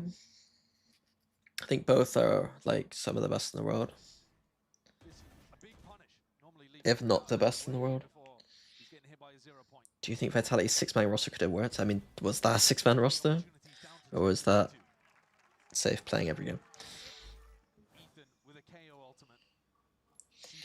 Nats and Patty should he could be flexible. I mean, but they've not comfortably ran those comps this year. Loitering around market ever so slightly. Jonah P. He's going to be caught into the action here. Might took one over towards that top, just sidestepped ever so slightly. Matters forward again. Trademark gone. Flash into your face, blind as anything. Posturing over towards B main, seeing if they can cause chaos, a bit of a rotation. Meanwhile, Som has inserted himself towards A. Hearing the rumble of the footsteps, Leaf wants to potentially take it to them, but that Null Commander's going to think twice about this one. Can't really step forwards, there's no chance of a TP. The Thorn slowing it down again. NRG being dragged out here. Finer details of the round is what matters, the micro moments and maybe the shots. Inserted himself towards A. Hearing the rumble of the footsteps, Leaf wants to potentially take it to them, but that Null Commander's going to think twice about this one. Can't really step forwards, there's no chance of a TP. The Thorn slowing it Kind down of anti-KO. NRG being dragged out here. Finer details of the round is what matters. I like all the micro, like if they're playing anti-KO, they got Vice stand here dodging stuff, and then they can still fall back and play with the Vice utility. And over here, it's not really good anti-KO, but in general it's quite nice. It's the idea that like Yori takes a shot, can TP out to back under heaven, and it's not the nicest idea because like obviously you're still stuck, but then the clone out can like support him. Moments and maybe the shots that can land and fire, but still G2 hold on strong towards the back of it. Domestic trophies is what they're looking for to try and put that. Like that clone did help him get that frag, which is kind of crazy. If they stay alive here, G2 are happy to let them stew, wait. They know that Som has the Omen ultimate Did you available, get a so they portion from winnings? attention fully onto the spine. Or a bonus? I So that proclaims it. Switch is going to be flipped. 30 seconds left. Door's going to be closing and Leaf's looking for that timing, but still it's just. I plead the fifth. I plead the fifth. It's not they paid me decently, so no, I didn't get a bonus. They paid me decently. I did ask for one, but they did pay me decently, so I respect it. They did actually without me asking, they tried to get me the gun buddy, and I think I have the gun buddy. For some reason they didn't give me the title though. They tried to give me the gun buddy title, and I did notice that I do have an extra gun buddy, but I don't think the title got put on my account. What do you think of the group draw? It's pretty good. I think it's very fair group draw. They clear those hurdles. Now they set their sights even further forwards. Valen was talking about it. He said that them sticking together, the years of them getting better and better and better. Thoughts on my Harbor rework? Drop his main wall length down to 70% what it is now, but allow him to draw it like MS Paint iPad. That's not bad. I think it needs to be different than that still though. Do you think China will perform at Champs this year? No, but I do have Cancun in my top 15 just in case.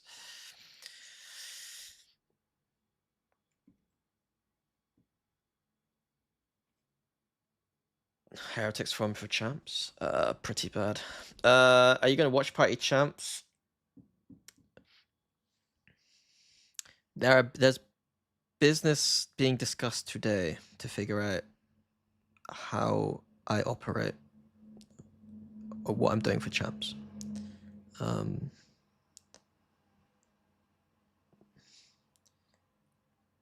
There is a decent chance that I won't be able to co-stream. I will be able to co-stream some of it, but there's a decent chance I can't co-stream some of it. But again, I don't know anything. Nothing is nothing's been yeah, I mean the harbor stuff, like the cove has to be permanent in terms of like once you shoot it, it can't go down. I think the wall needs to have some kind of bullet pen.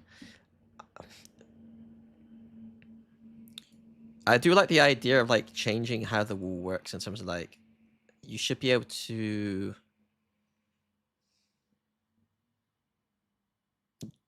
draw it in some ways. Kind of maybe it's too broken though if you can draw it however you want across from anywhere on the map, to be honest with you.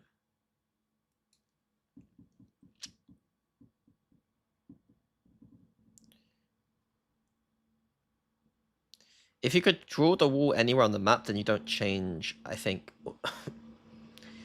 anything to do with his kit. Apart from that, and maybe the cove doesn't go down once you shoot it.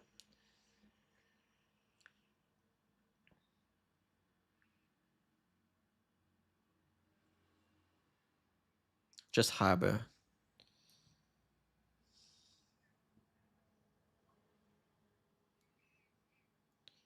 Drawing his util.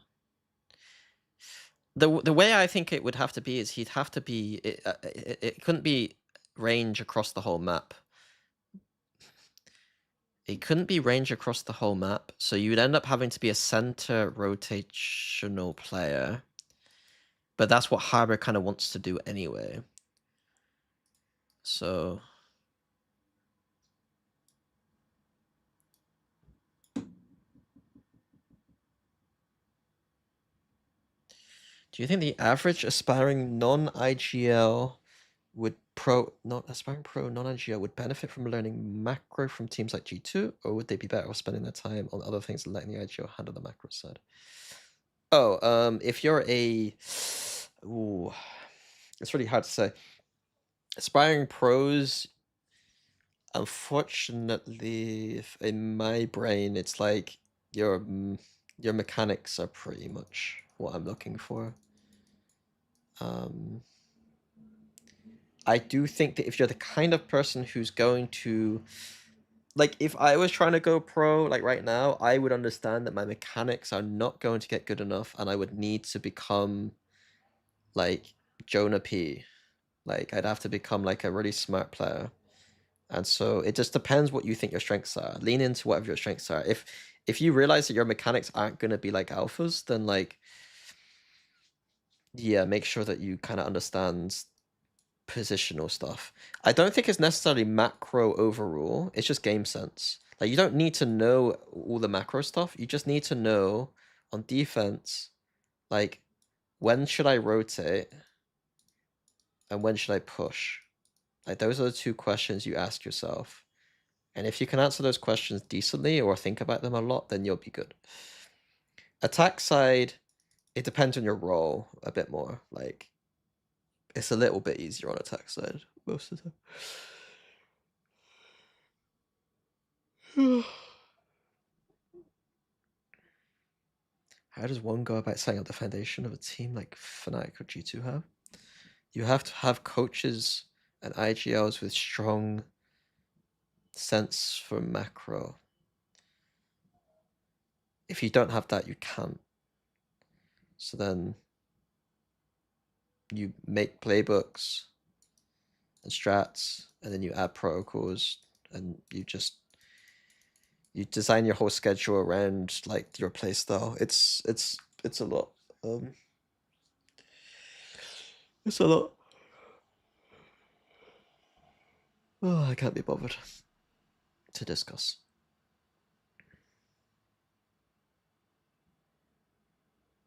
The issue now, the way it's it, Jonah P wouldn't be able to make it. No. I think you guys have misunderstood me if you think that I think that Jonah P's like bad mechanically. I'm just saying he's not a, like, I'm not gonna bet on him being the top 10 player at Champions. Like, that's different than, bro, this guy could go fucking shit on tier 2.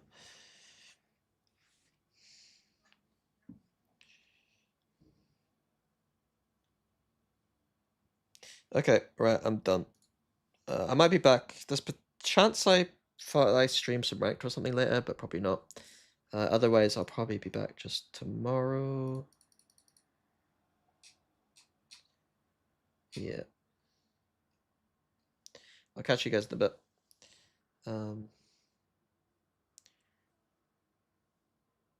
Percentage Liquid could win champs. I mean, what's the percentage chance that PaperX or G2 win? Let's use this as a baseline first, because I think you guys would overestimate.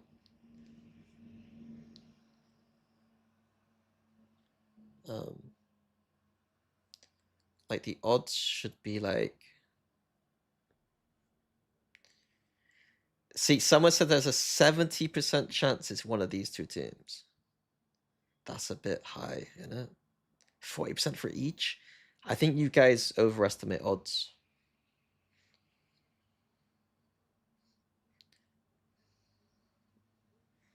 I would take GD2 or Paperex over the field. Yeah, but like odds wise, you can't say it's 80% chance. Like that's mad. There's like 16 teams at the event. You're saying that 14 of those teams between them have 20% chance to win versus the two. Wait, is it 16 teams? Two teams got 80% chance, and then the other 14 have 20. There's not. I don't think that's how odds work. Yeah, 50 to 55%. I think I agree with that. 50%.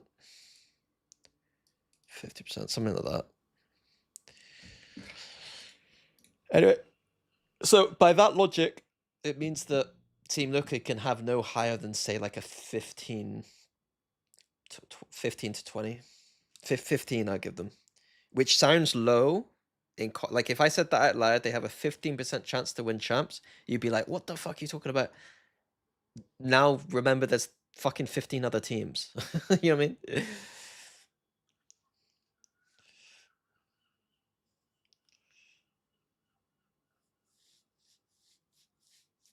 Okay, right. I'm going. Catch you guys in a bit. Thank you for joining stream, etc. I'm gonna go eat food.